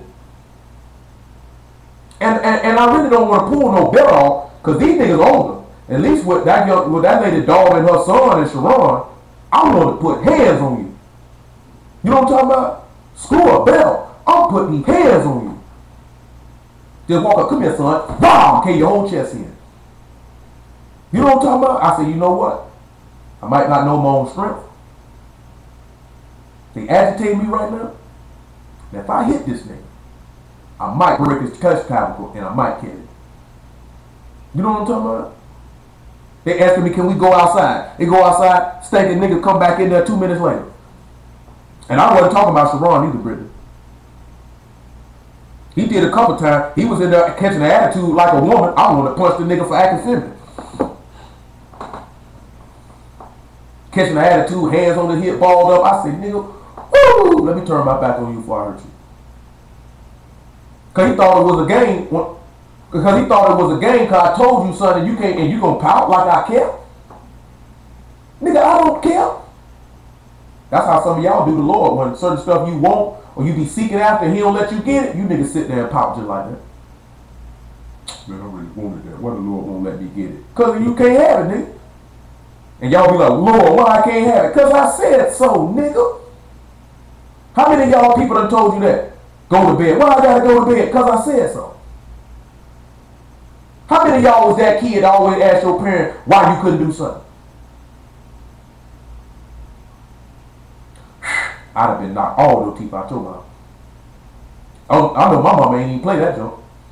I ain't even have. I only heard that one time, 1 or 2 times. After I heard that, Once I heard the third time, I got slapped. I said, boy, I ain't finna be asking none of that stuff. I got slapped. Yeah, I got slapped. Whoa! That's all. Man. Woo-hoo! I just seen a video. Yeah, she had some stones on there. I'm gonna leave a ditching in your chest. I just seen a video of a Jamaican dude in a wheelchair beating a dog. He was hitting her all in the face. Somebody say, not in the face. Slap that nigga. I'll get you wherever I can catch you. I'll get you wherever I can catch you. That was some of y'all nigga problem was your people ain't catching nowhere. That's what some of y'all problem is. Number 5 and 11. I'm telling you, man. Them niggas, I wanted to kill them niggas that day. I promise I did. I don't like repeat myself at church. I don't believe in that. And some of y'all, if you catch yourself repeating yourself to your kid, you just gonna need to go ahead and clean them niggas' car. You ain't got no business repeating yourself to no child. And I'm gonna tell y'all this one more thing before we proceed. Once you see that a child knows right from wrong and they know what they're doing, I wouldn't care if it was 6 months or 4 months. It's time to start reprimanding them. You know what I'm talking about? That don't necessarily mean you go to spanking them. It can be like I said, like what Leah said, no. She had to know you can't do that. You know what I'm talking about? You got to start reprimanding them and correcting them. Once you can't be on, it's a baby. It's just a baby. I remember one time I was at that girl house and her daughter was acting crazy. And one of her friends came in there, she said, beat them. She said, we beat babies over here. She said, I ain't finna hit that little girl. She said, you ain't got to worry about it. I'm finna get up and hit the nigga right now. She was about 8 months old at the time. She told her that. She said, we beat babies around here. Because she was playing with a plug. She had totally the plug alone. The little girl looked at her mama, gave that face like, I know it wrong, and then commenced and went back to playing with the plug. Man, what y'all know about a little baby rolling their eyes at you? Guess what? My niece done did it, and what happened? She got Molly Hawk. I done seen Joshua do it. That same young lady, her oldest son, well, her middle child, he did me like that. I cleaned his cloth. Told her, then you need to clean your toys up. That nigga looked at me and rolled his eyes. I told her, I said, you see what the nigga just did? She said, yeah, kill him. So you ain't got to tell me twice. Ain't no child got no business rolling their eyes to no grown person. Leah got broke out of that real fast. I don't know if she really knew what she was doing, or she just thought it was cute and funny, but she found out real fast when 3 people were ready to go upside her head, she stopped doing it. I don't even think she did that for longer than a week though. I know that she did it maybe for about 1 week, and I know that she ain't never did it again. If she do, she don't let you see her. I'm telling you now, knock them children out. When I say knock them out, I mean knock that disobedience out of them. By whatever means, and if you got to put your hands on them, put your hands on them. Get that disobedience up out of them. Either you can do it or the police in the penitentiary system gonna do it. It's up to you. Number 5 and 11. I'm just trying to tell you something to help you out.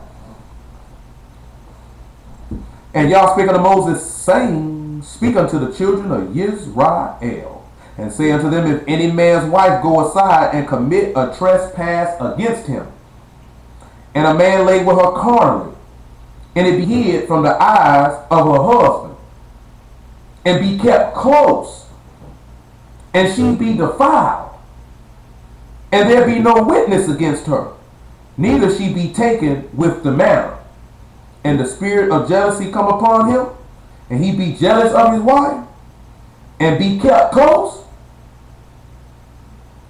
and if the spirit of jealousy come upon him, and he be, hold on, my bad. And if the spirit of jealousy come upon him, and he be jealous of his wife, and she be defiled, or if the spirit of jealousy come upon him, and he be jealous of his wife, and she be not defiled, then shall the man bring his wife unto the priest, and she shall bring her offering for her, and he shall bring her offering for her. The 10th part of the ephah of barley meal, he shall pour no oil upon it, nor put frankincense thereon. For it's an offering of jealousy, an offering of memorial, bringing iniquity to remembrance. Now we sitting back and we looking at something. Remember, who remembers how we looked at this Sabbath day? Who remembers how we looked at this? We could have looked at this two ways. We went one way Sabbath day with it. We wasn't going to go both ways. Didn't I tell you we could look at this a whole bunch of ways when we were looking at it? It's a whole lot of stuff when we were looking at it. How did we look at it Sabbath day? We look at it as pertains to Jerusalem from above and Jerusalem on the earth, right? Now let's look at it how it pertains to the Messiah. Let's look at it how it pertains to him.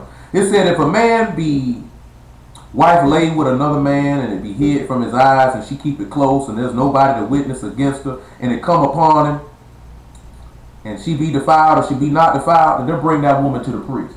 Ezekiel chapter 8 and verse 1. Ezekiel chapter 8 and verse 1. I thank the Lord for the word. A lot of y'all got the Lord jealous. Don't even know it. Ezekiel chapter 8 and verse 1. It came to pass in the 6th year, in the 6th month, in the 5th day of the month. Listen what he says. As I sat in my house, and the elders of Judah sat before me, that the hand of Yah fell there upon me. What y'all think that means? Because now we're going to take some time. We're going to look at something. He said, as I sat in my house, the elders of Judah sat before me, and the hand of Yah fell on me. What y'all think they're talking about?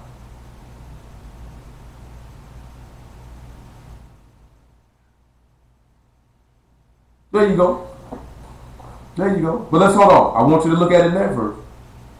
Then I beheld, and lo, as a likeness as the appearance of fire, from the appearance of his loins even downward, fire, and from his loins even upward, as the appearance of brightness, as the color of amber. So he seen some fire when the hand of Yah fell on him, didn't it? So let's sit back and let's look at that. Let's go to Matthew 26. Well, let's look at John chapter 2 first, because he said as he sat in his house. So we got to sit back and see how he sat in his house then, now don't we? John chapter 2 verse 17 or 18. I thank the Lord. Y'all all right? Then answered the Jews and said unto him, what sign show thou unto us, seeing thou do these things? Yahshua answered and said unto them, destroy this temple, and in 3 days I will raise it up. Then said the Jews, 46 years was this temple in building. Wilt thou rear it up in 3 days? But he spake of the temple of his body. So that sounds like to me that Yahshua sitting in his house, because this is Ezekiel. Anybody know what Ezekiel was? Anybody know what Ezekiel was? Let's look at Ezekiel 1:1 if I'm not mistaken.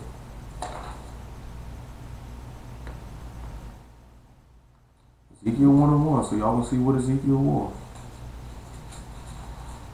Now it came to pass in the 30th year, in the 4th month, in the 5th day of the month, as I was among the captives by the river of Chebar, that the heavens were opened, and I saw visions of God. And the 5th day of the month, which was the 5th year of King Jehoiachin's captivity, the word of Yah came expressly unto Ezekiel the priest, the son of Buzi, in the land of the Chaldeans, by the river Chebar, and the hand of Yah was there upon him.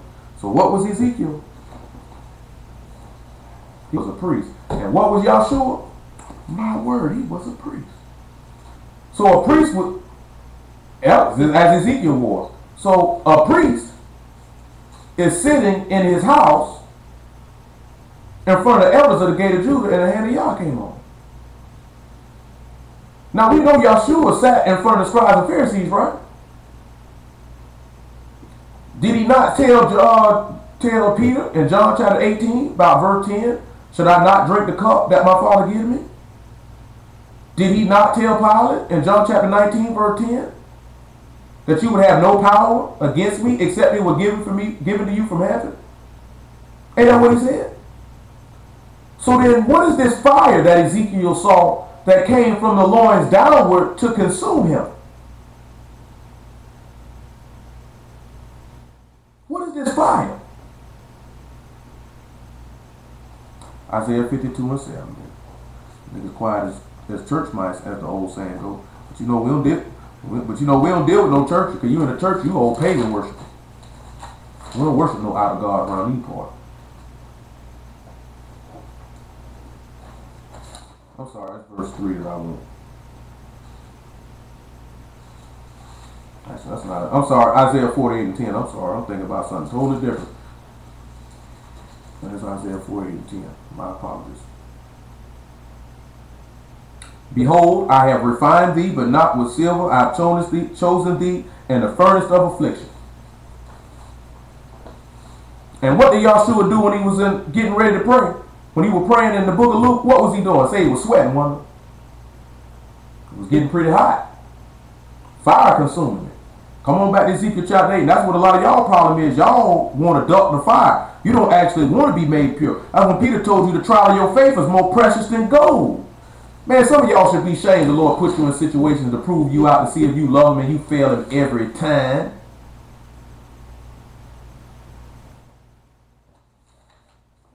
Fail every time. And just sit back and be like, I know I sinned today, Lord, but I still love you. I know you still with me and blessing me. That man say, I'm going to put every curse in this book on you, nigga, and blot your name from under heaven. Verse 3 of Ezekiel chapter 8. And he put forth the form of a hand, and took me by a lock of my head. Listen what it said. And the Spirit lifted me up between the earth and the heaven, and brought me in the visions of God to Jerusalem, to the door of the inner gate that looked toward the north, where was the seat of the image of jealousy, which provoked to jealousy. What do y'all think that mean about the Spirit lifting this man up between earth and heaven? Let's look and see. Genesis chapter 9. I only hear the same people. Is y'all all right? Y'all breathing? Is you still alive? Has your heart touched all the way to your toes? Nigga around here got lumps in your throat. Yep, absolutely right. Chapter 9. Let me see what verse I want. Verse about 19 come to mind, but let me see. Oh boy. Actually, 19 was a little too far. 9 and 8. God spake unto Noah and to his sons with him, saying, and behold, I established my covenant with you and with your seed after you. Don't that go right back to what we looked in Deuteronomy and what we seen in John chapter 17? Huh? I would really hope that y'all have figured out after all this period of time that I don't be asking questions to myself. That would mean something which should be seriously mentally wrong with me if I was doing that.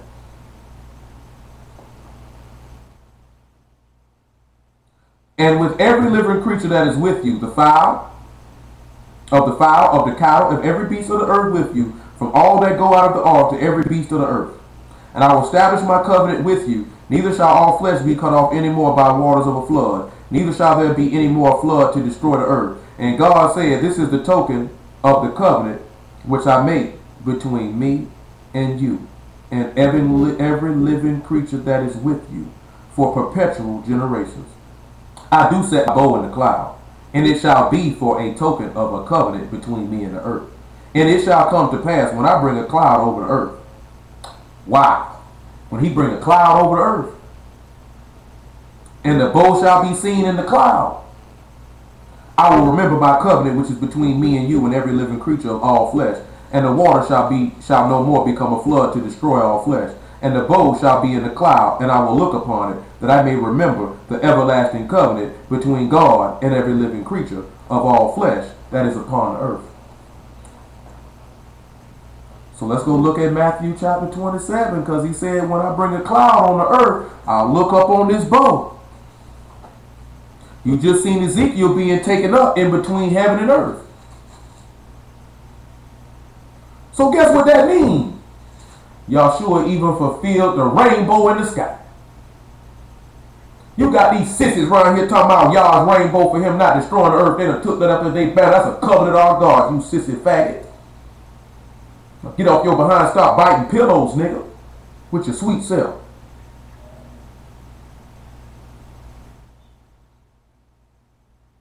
Straight up, man. We don't walk with that joint with your pillow by yourself. Come in here, breath smell like Duncan Hines, niggas stuff smeared all over the house. Walk in here, niggas, you came up with somebody that smell like doodle in here. What you nigga been in here doing? And what you talking about, bro? Nigga smell like doodle in here.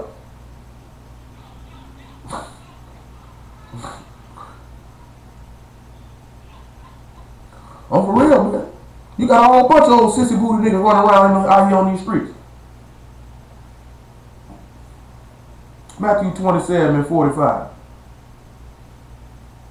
Now, from the 6th hour, there were darkness over all the land unto the 9th hour. So you don't think he caused the cloud to come on over the heavens? Then Yahshua say, when the Son of Man be lifted up, all men will come unto him. So you don't think he was between the heaven and earth when he was up there on that tree?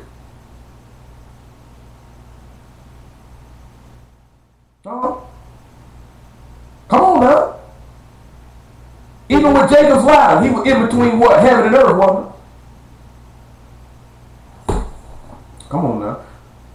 And about the 9th hour, Yahshua cried with a loud voice, saying, Eli, Eli, lama sabachthani, that is to say, my God, why hast thou forsaken me?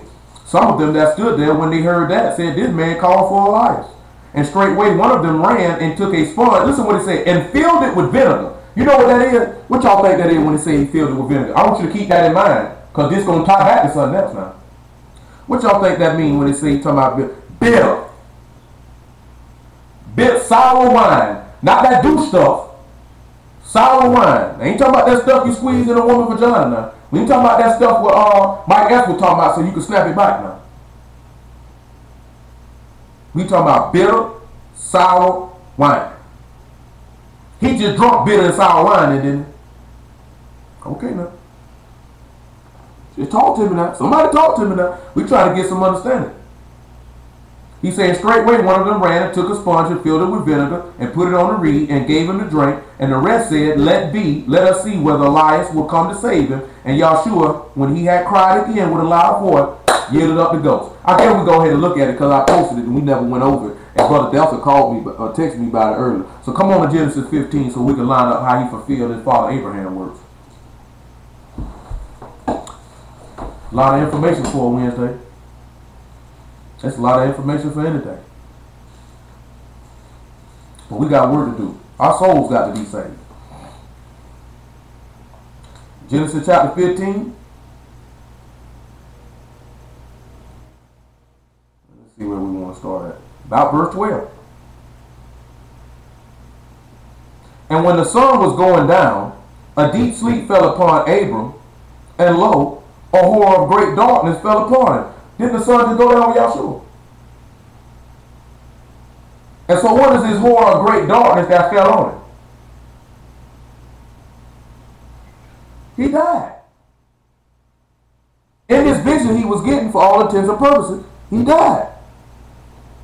And he said unto Abram, know of a surety that thy seed shall be a stranger in a land that is not theirs, and they shall serve them, and they shall afflict them 400 years.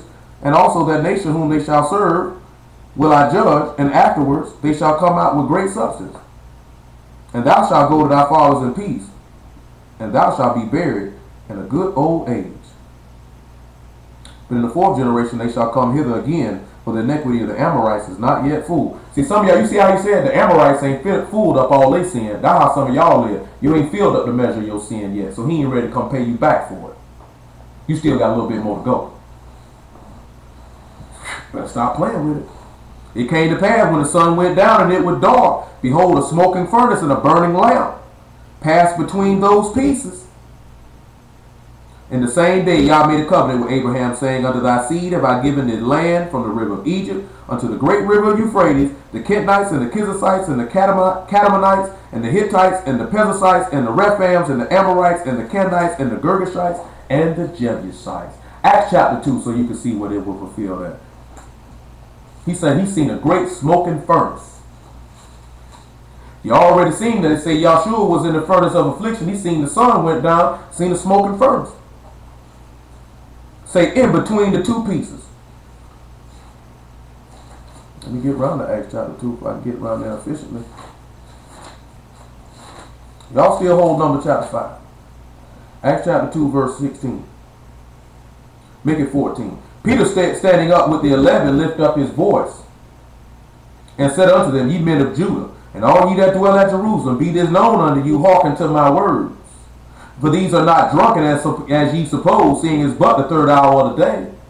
But this is which was spoken by the prophet Joel.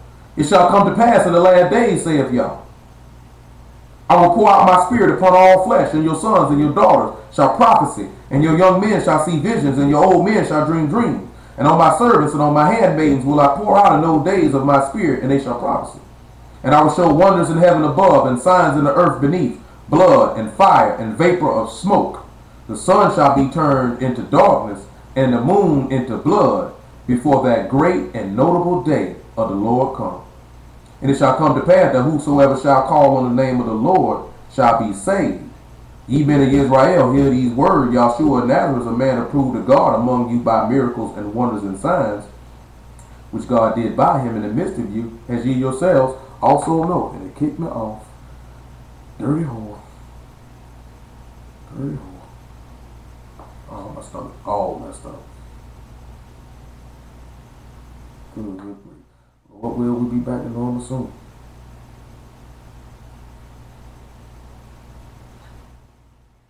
Right now, having regular movements. It's just not normal.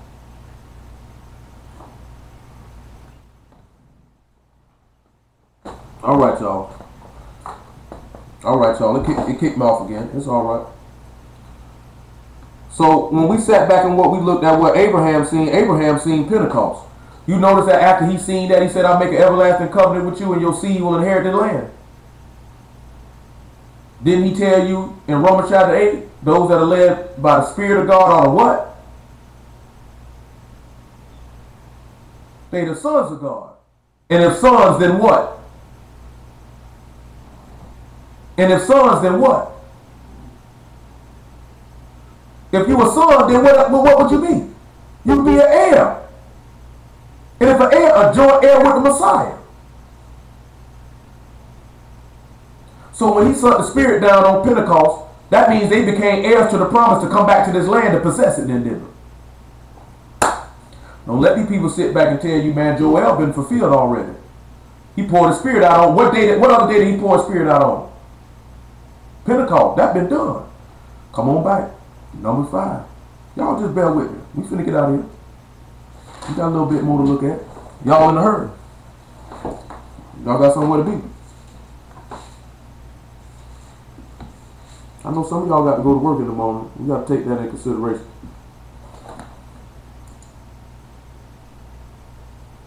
Woo-hoo. I know it. I seen that on the news. Y'all getting 12 feet. Sucks for y'all.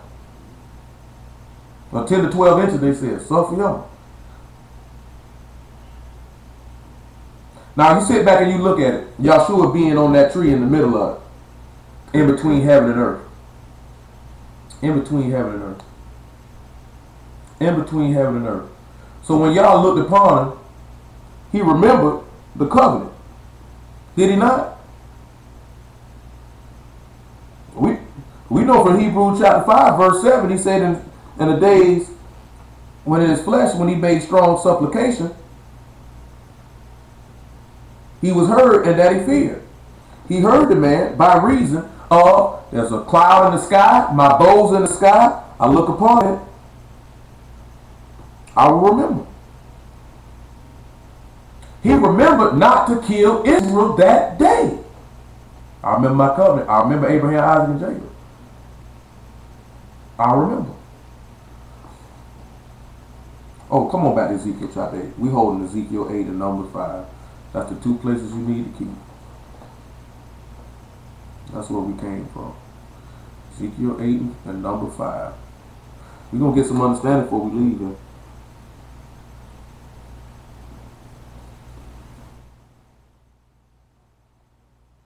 Where we stopped at? Verse 3. So now we're in verse 4.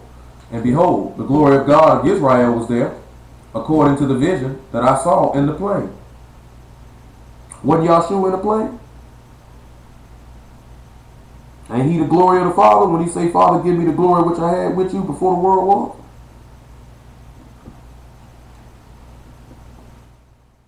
So that means he saw Ezekiel was seeing Yahshua in the field. Let's sit back in what he said. And then he said unto me, Son of man, lift up thine eyes now the way toward the north. So I lift up mine eye the way toward the north, and behold, northward at the gate of the altar, this image of jealousy in the entry. He said furthermore unto me, Son of man, see thou what they do? Even the great abominations of the house of Israel commit here, that I should go far off from my sanctuary, but turn thee yet again, and thou shalt see greater abominations. We sit back and look at it. Matthew 1:21 say, he shall be called Yahshua, and he shall save his people from their sins. He said his eyes had to go far off from his sanctuary. He said, look at the sins that they doing. I got to turn from my house. I can't even look upon the place of my rest. Remember, he said, where is the place of my rest, right? Didn't we read that in Isaiah 66? Now, we just sat back and looked at that Yahshua, the sanctuary in Isaiah 8. This is the place where he chose to dwell, to rest in. I got to turn my eyes from it because of your sins. 1 Peter 3:18. I got to turn my eyes from it because of your sins. I can't even look upon it.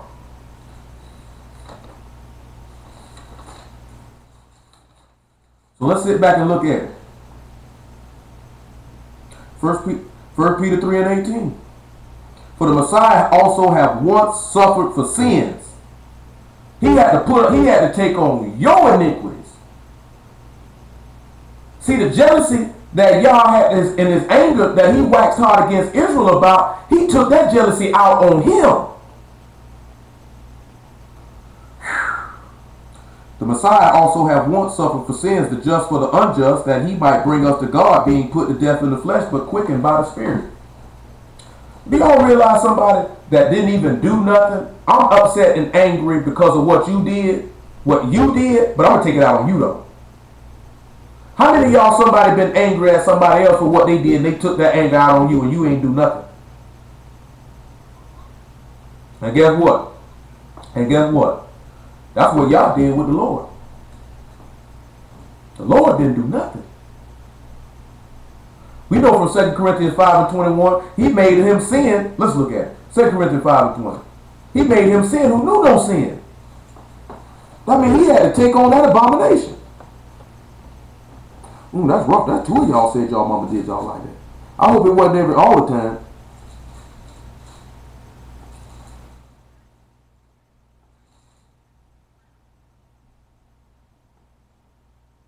I mean, I know sometimes my mama do something, she'll be upset because she was dealing with something. I can really tell. I mean, that's human nature. And somebody sit back and think that sometimes you can't always separate it. That takes a restraint of the word for you to be able to do that. And everybody don't have that. Sometimes you can take your frustrations out on people.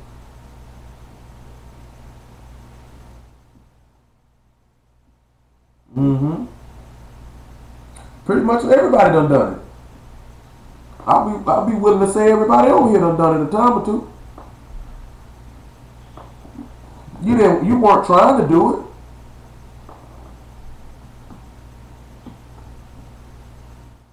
You know what I'm saying? It happens that way sometimes. You get so angry and that person is right there and you don't really realize that you doing that to them.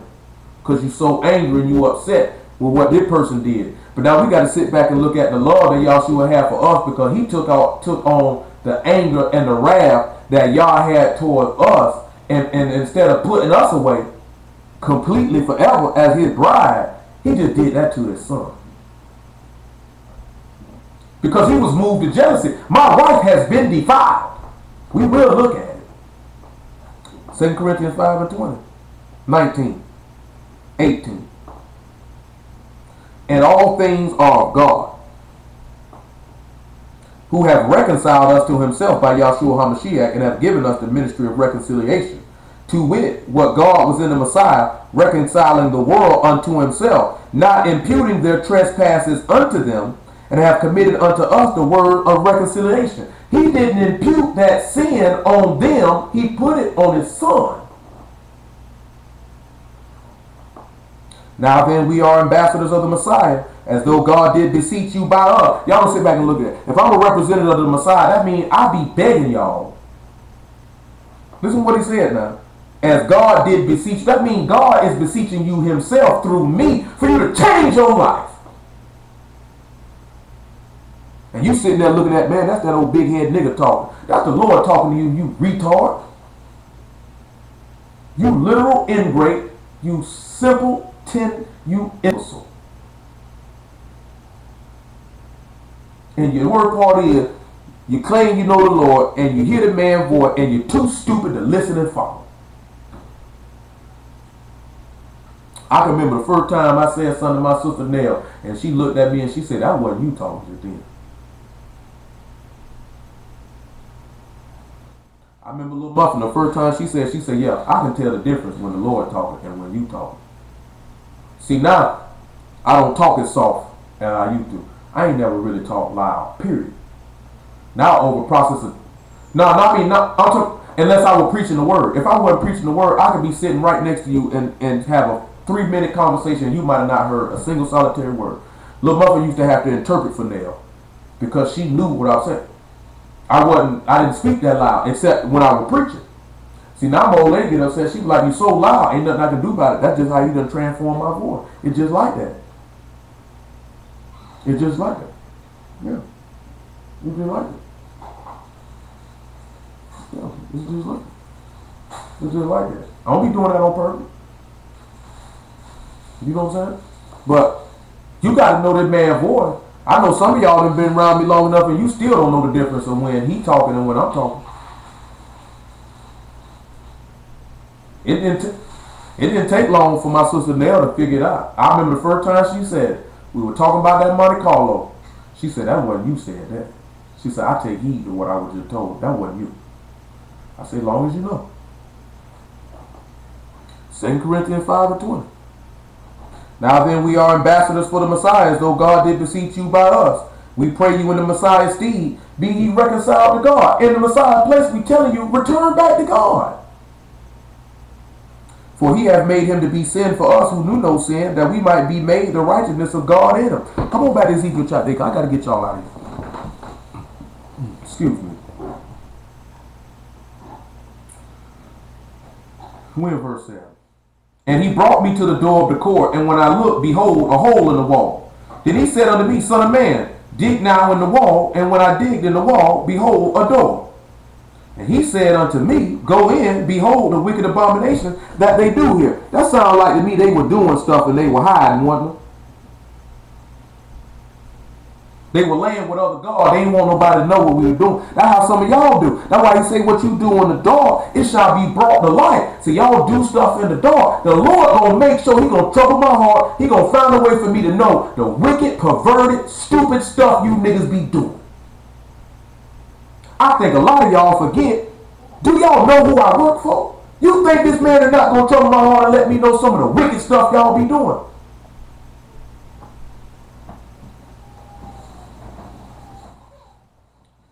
And I want you to tell you too now, don't think, oh, somebody seen it and they came and told me. That won't always be the case now, because some of y'all know, y'all done had questions on stuff you wanted to ask me, and the Lord answered it for you, and you never asked me. So if you think this man can give me something to answer a question you had and you hadn't asked it, you think he wouldn't trouble my heart and put a word in my mouth to condemn the wickedness you doing without somebody telling it? All right. Y'all play with it and be a nigga if you want. He said in verse 9, and he said unto me, Go in, behold the wicked abominations they do there. So I went in and saw, and behold, every form of creeping things, and abominable beasts, and all the idols of the house of Israel portrayed upon the wall round about. So he said he went back and looked. So they had all manner of wicked stuff on the wall round about. And there stood about 70 men of the ancients of the house of Israel, and in the midst of them stood Jezaniah the son of Shaphan, every man his censer in his hand, and a thick cloud of incense went up.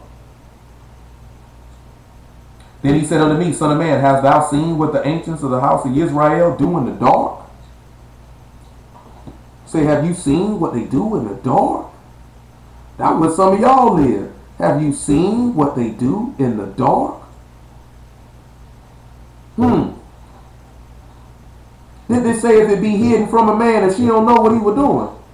That he didn't know what she was doing. But the spirit of jealousy came on. We looking at jealousy on y'all right now because they trying to do this stuff and act like I don't see them. And you niggas be doing stuff in the cut and act like y'all don't see you. That's interesting. Listen what he said though. Then said unto me, Son of man, hast thou seen what the ancients of the house of Israel do in the dark? Every man in his chambers of his imagery. For they say, Yah see us not. Yah hath forsaken the earth. He said unto me, Turn thee yet again, thou shalt see greater abominations that they do. Then he brought me to the door of the gate of Yah's house, which was toward the north, and behold, there sat women weeping for Tammuz. That's what they doing for Lent. They got Lent going on, and that's what that's about. That's weeping for Tammuz.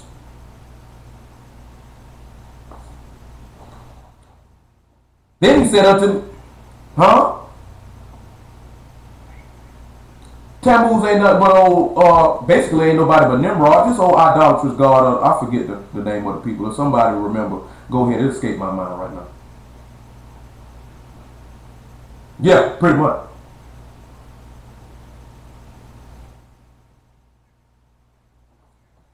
That's what they do for, yeah, that's for Lent. That's for Lent. Well, Lent is for 40 days. Where they walk around mourning and say they're going to give something up. They weep for Tammuz for 40 days.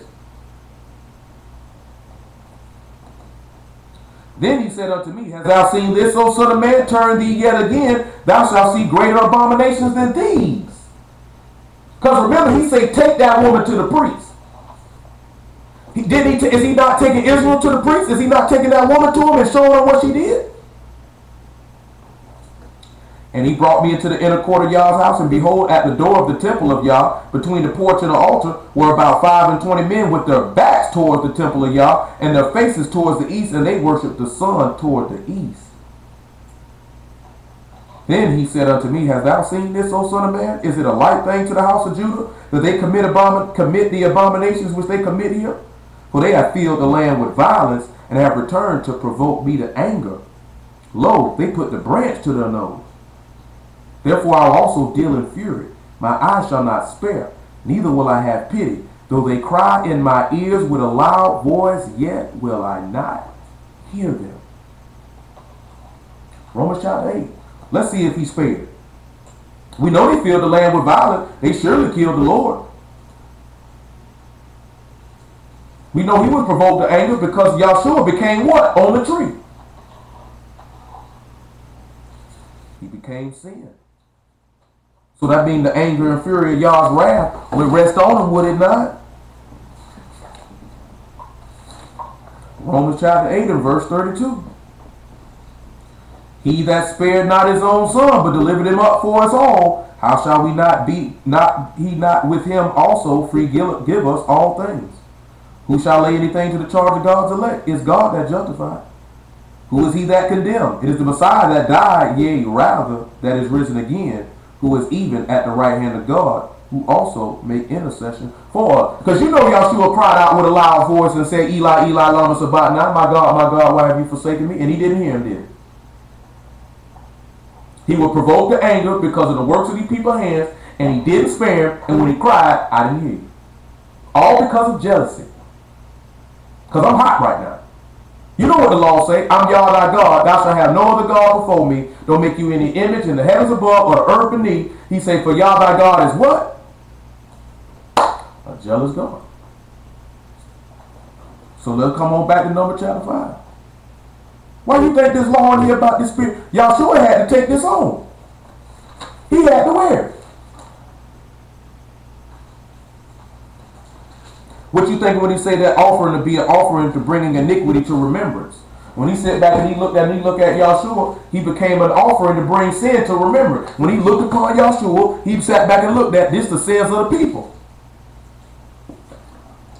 Bring the woman before the priest. They brought all of Israel, was before Yahshua when he was on that tree, and when he was up on that tree, sin was being brought to remembrance, wasn't it? No oil on it, no Ruach HaKodesh in it, was it?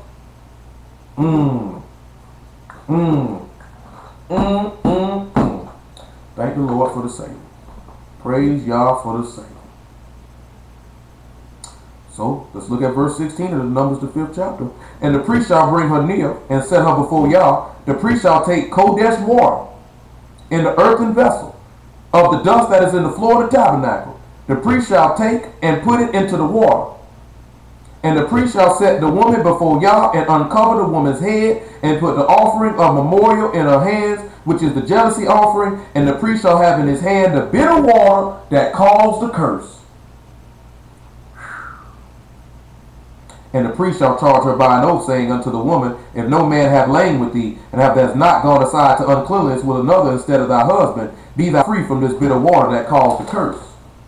But if thou hast gone aside to another instead of thy husband, if thou be defiled, and some man have lain with thee beside thine husband, then the priest shall charge the woman with the oath of cursing, and the priest shall say unto the woman, Yah make thee a curse and an oath among the people, when Yah doth make thy thigh to rot and thy belly to swell. And this water that called the curse shall go into thy bowels, and to make thy belly swell and thy thigh to rot. And the woman shall say, Amen, amen. Didn't he drink that bitter water when they gave him that vinegar? And what happened to this man in John chapter 19, verse 34? What did them people do to him? They pierced him in his side, right?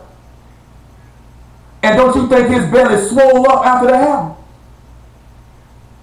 You think you can take a major wound right there to your stomach and it don't swell? Ain't that? Thank the Lord for the word. Ain't that something? See, I didn't give y'all that on the Sabbath day because we had to put this part on tape. Because we were dealing with Jerusalem Sabbath day, wasn't it? And about what God had for us. But we couldn't come back around and give you a testimony of Messiah, see how he fulfilled that. We had to come back to deal with it because y'all got the Lord jealous. Because you laying with other gods. Some of y'all, the gods you laying with is the God of your own belly, your own fleshly lust, doing what you want to do. Look at 1 Corinthians chapter 10, verse 22. Might be 2 Corinthians chapter 10. Ain't that something?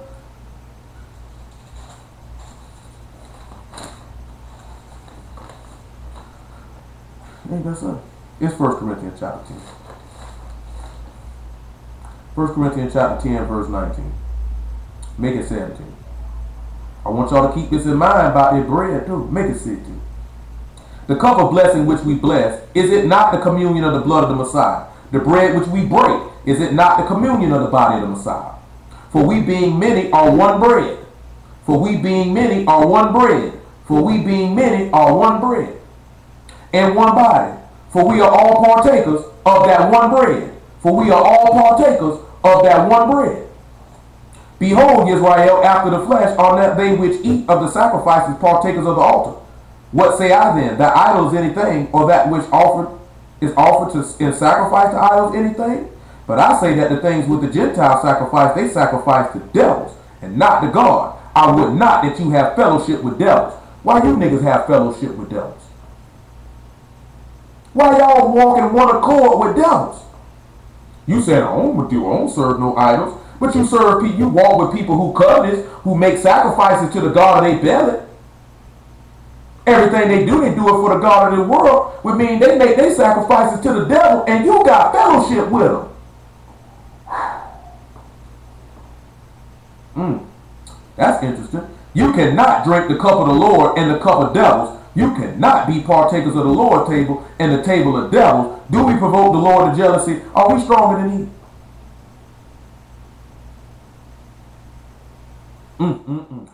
Proverbs chapter 6. Hallelujah for Yahshua. Well, the word is good. God is good. And the word is right. All these niggas be coming with all this metaphysical stuff and all this old crazy stuff. Niggas smoking good crack. Good crack. Verse 26 of the 6th chapter of book Proverbs. Listen what he say. For by means of a whorish woman, a man is brought to a piece of bread, and the adulteress will hunt for the precious life. Now let's go look at Matthew chapter 26. Because Paul kept reiterating, how many pieces of bread was it? One piece of bread. And Solomon just told you, by means of a whore's woman, a man brought to a piece of bread. Go read Ezekiel chapter 16, how he said, you contrary to all other hoes. He said, because they give gifts to all whores, but you give your gift to your lovers and get nothing in return. So guess who that whore's woman is? Israel. And guess who that adulteress is that's hunting for the precious life? Israel. Because did not them people put a plan and concoction together to kill this man? Matthew 26 and about verse 25. Or 26. And as they were eating, Yahshua took bread. So how many pieces of bread was it? And blessed it and brake it and gave it to the disciples. And they said, take, eat, this is my body. He took the cup and gave thanks and gave it to them, saying, drink ye all of it. Wow. So by means of this whore's woman, when at the end of the day, Yahshua brought down to one single solitary piece of bread to show you one body, one God, one baptism, one faith. Thank the Lord. Thank the Lord. Ain't the Lord good? I would say so. Come on back to number chapter 5. So we sit back and look at, and you know what niggas say, see that brother there reaching. See, he twisted scripture. I want to ask y'all a question. What benefit would I get twisting scriptures to glorify the Son, which would in turn would glorify the Father? Thank the Lord. Verse 22 of the 5th chapter of the book of Numbers. And this water that called the curse shall go into thy bowel to make thy belly to swell, and thy thigh to rot. And the woman shall say, Amen, Amen. And the priest shall write these curses in a book, and he shall blot them out with the bitter water. And we sit back and look at it. Then we just sit back and read that if a man committed sin, he would put all these curses on this person that's written in the book. And that bitter water, which Yahshua took in, could get your sins removed. We already heard it, reconciling you to God. To get your sins forgiven. This is why you're here. If you're not here to get your sins forgiven and be reconciled to God and save your soul, why are you here? Why? What purpose do you serve? Lord, guess what? You better get it right, because hell is real and it's hot. Flame never be quenched. Worm never die. Say there'll be wailing, weeping, and gnashing of teeth. Say, depart from me, ye cursed, and the everlasting fire prepared for the devil and his angels. You play with it. That man say, cursed be that obey not the words of this covenant. You damn you don't obey this man. And you just feel like you can sin when you get ready. Ain't no big deal. I can do this here. I still love the Lord. You going to hell. You keep on and you going to hell. If you keep that mentality, you keep that thought process, you keep the ways that you doing, there is no way, according to this man's word, you gonna be saved. Now, I told some of y'all before, some of y'all quick to scream, I prayed for this. I always wanted this. I always wanted this. And then you got it and don't do it. You didn't want this. You didn't pray for this. Because when you found out what it really was, you didn't want to do it. I'm sitting here to be honest with you. I'm sitting here to be honest with you. You know, Benny Siegel, when he first came out, he had a record called The Truth. He said, man, I didn't even ask for this. I didn't even try for this. I feel sorry for those who did. I didn't ask for this. I wasn't seeking it. I didn't pray for it. Wasn't even on my mind. But when it presented itself to me, I said, I'm gone. It was undeniable. I'm gone. My homeboy he told me, man, Fat Boy told me, he said, man, I knew you were gone that day he was at his brother's house, his stepbrother's house. And we were looking at Psalm 83 or something, and he said something, he looked at me and said, you got that? You understand that? He said, boy, I seen the look in your eye. He said, I know. He said, I know you. He said, you gone. He said he was all the way on board. He said, I know it. I seen it in your eyes. You know what I'm saying? I was on the first day. It was undeniable. And for some of y'all to scream that y'all wanted this and you prayed for this and be disobedient, man, something wrong with you. Did you ever pray and ask for this little muffin? Little muffin ain't asked. Well, guess what? My sister tell you, I ain't never come to my sister and try to teach her no word. When I first started, I ain't say nothing to her. Not nothing. All she do was just see me dealing with this book, and she would just see bit by bit over time that my behavior began to change. Because she would probably sit back and look at, I'm going to see if he's serious about this or not. And she sat back and seen he was serious. I'm going to do what my brother doing, seemed to be working out for him. Then she began to do it, and guess what? You seen this window working out for you, huh? Go working out for you. I didn't ask for it. Cause I know my sister, we wasn't raised in that, so why would we be walking around praying for it and asking for it? That wasn't in it in our mind. Man, we been trying to live. Y'all don't know what that's like to be in a family. Nobody talked about God. You know what I'm talking about? Nobody said go to service. We going to church on Sunday. We going to revival. None of that. Man, do your thing. What y'all doing tonight? Shoot, man, I'm finna go do this here, man. Mom Duke gonna be to the house sleep, man. I'm chilling.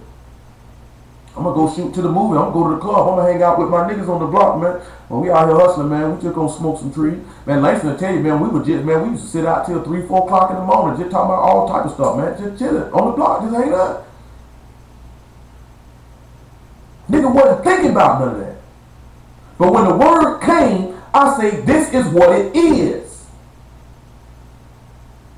Y'all say you pray for this, and you disobedient to it. Y'all would be ashamed of yourself. I slap myself in the face every day. How can I say I want something and God give it to me and I reject it? But claim that I've accepted it. Act like I accepted it, but in actuality, he's saying works. He say you profess that you know God, but in works you deny him, being disobedient and to every good work reprobate. Being disobedient and abominable. You say you love God, but your actions say you don't. Y'all better than me now. Y'all better than me. I can't play them type of games. I know that man ain't no joke. Man, that man showed me something when they were dealing with that smoking marijuana. This man ain't nobody to be played with now. I'm telling you. This man ain't nobody to be played with. Y'all can play with him. I fear him. That would keep me from doing a lot of stuff. I feel God. I'm straight. I'm straight. Where we at? Verse 23. Or 24. And he shall cause the woman to drink the bitter water that called the curse, and the water that called the curse shall enter into her and become bitter. The priest shall take the jealousy offering out of the woman's hand and shall wave the offering before Yah and offer it upon the altar. And the priest shall take a handful of the offering, even a memorial thereof, and burn it upon the altar, and afterward shall cause the woman to drink the water. And when he have made her to drink the water, then it shall come to pass that if she be defiled and have done trespass against her husband, that the water that called the curse shall enter into her and become bitter, and her belly shall swell, and her thighs shall rot, and the woman shall be a curse among her people. And what did Galatians 3 and 13 tell us about them side? Let's look and see. So it said when this woman drank this bitter water and her belly swelled, she was a curse among the people, right? Ain't that what it said? All right, then. I say if I were cracking jokes or something, you niggas be ready to talk. Say the Messiah have redeemed us from the curse of the law, being made a curse for us. Wow. For it is written, cursed is everyone that hang on a tree. So that means that Yahshua ended up being that jealousy offering for his belly to swell and his thigh to rot, and he became a curse then, didn't he? Verse 28 of Numbers, the 5th chapter, so we can get done and be on our way. And if the woman be not defiled, but be clean, then she shall be free, and shall conceive seed. And guess what? We looked at Yahshua left his tokens of virginity, right? Which means he was not defiled, because we already read that he that died just for the unjust, he became sin who knew no sin, so he wasn't defiled, right? Which means then he said she'll be free and conceive seed. Let's look at Acts chapter 2 verse 21. Let's see how he became free. And then let's see how he conceived seed. Because remember, Yahshua male and female at the same time, right? There you go. Ain't the Lord good? Acts chapter 2. Acts chapter 2, verse 22. Ain't the Lord good though? Ye men of Israel, hear the word, Yahshua Nazareth, a man approved of God, among you by miracles and wonders and signs which God did by him in the midst of you, as ye yourselves also know.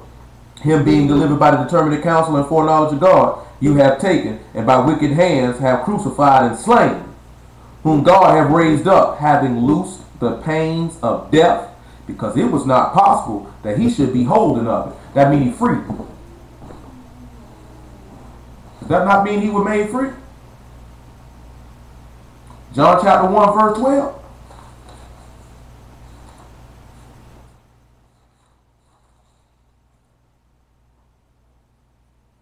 Make it 11.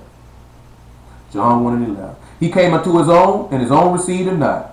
But as many as received him, to them gave he power to become the sons of God, even to them that believe on his name, which were born, not of blood, nor the will of the flesh, nor the will of man, but of God.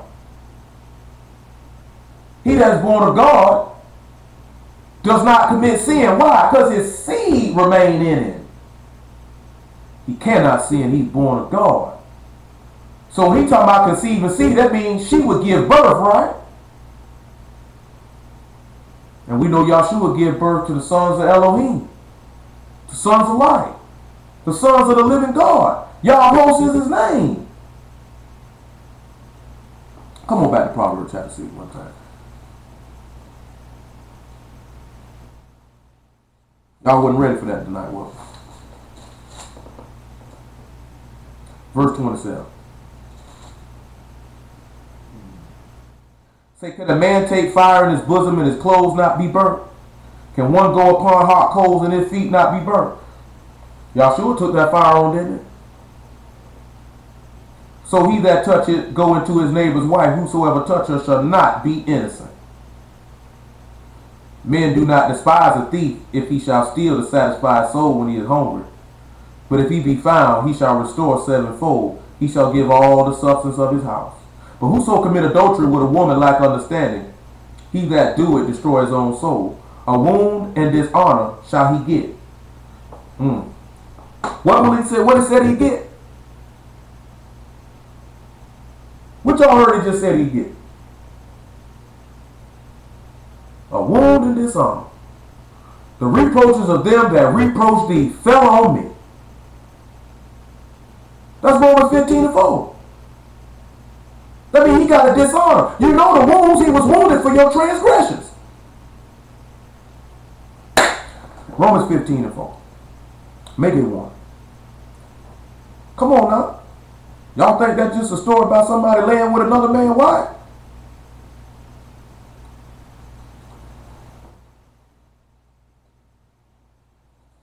You know this man got a wound and he was dishonored. They spit on him. They slapped him.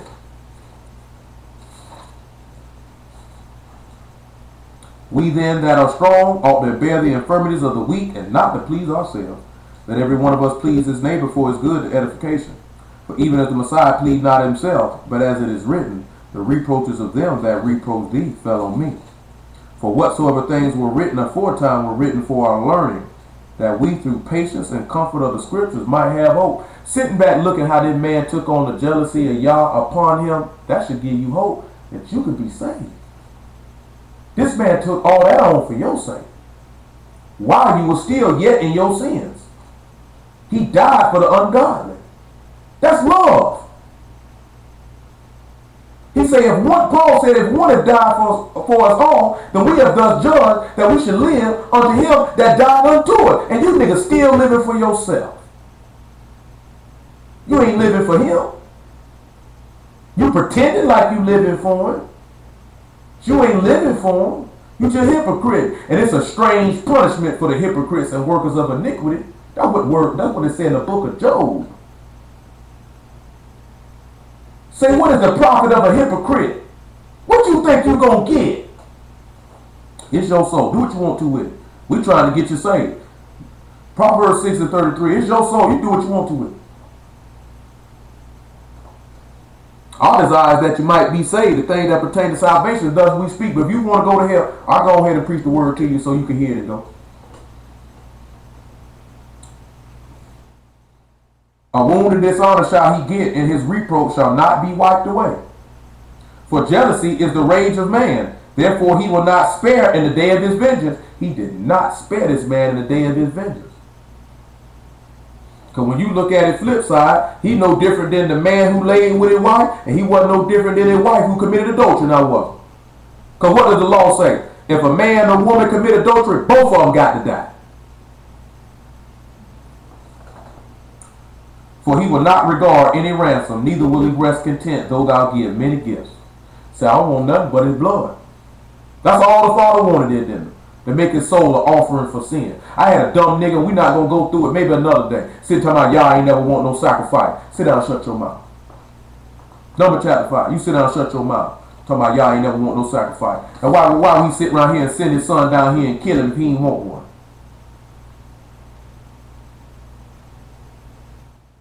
Verse 29. This is the law of jealousies, when a wife go aside to another instead of her husband and is defiled.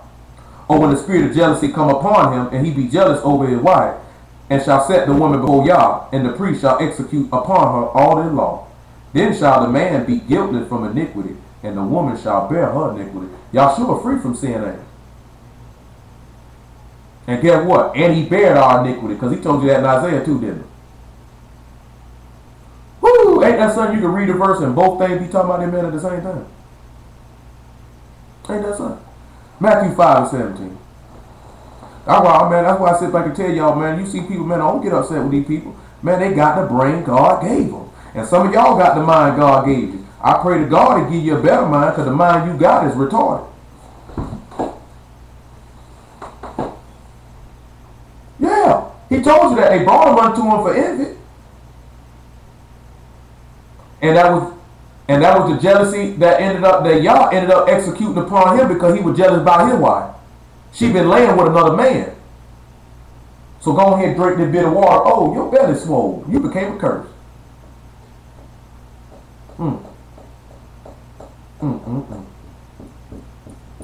Think not that I come to destroy the law or the prophets. I come not to destroy, but to fulfill.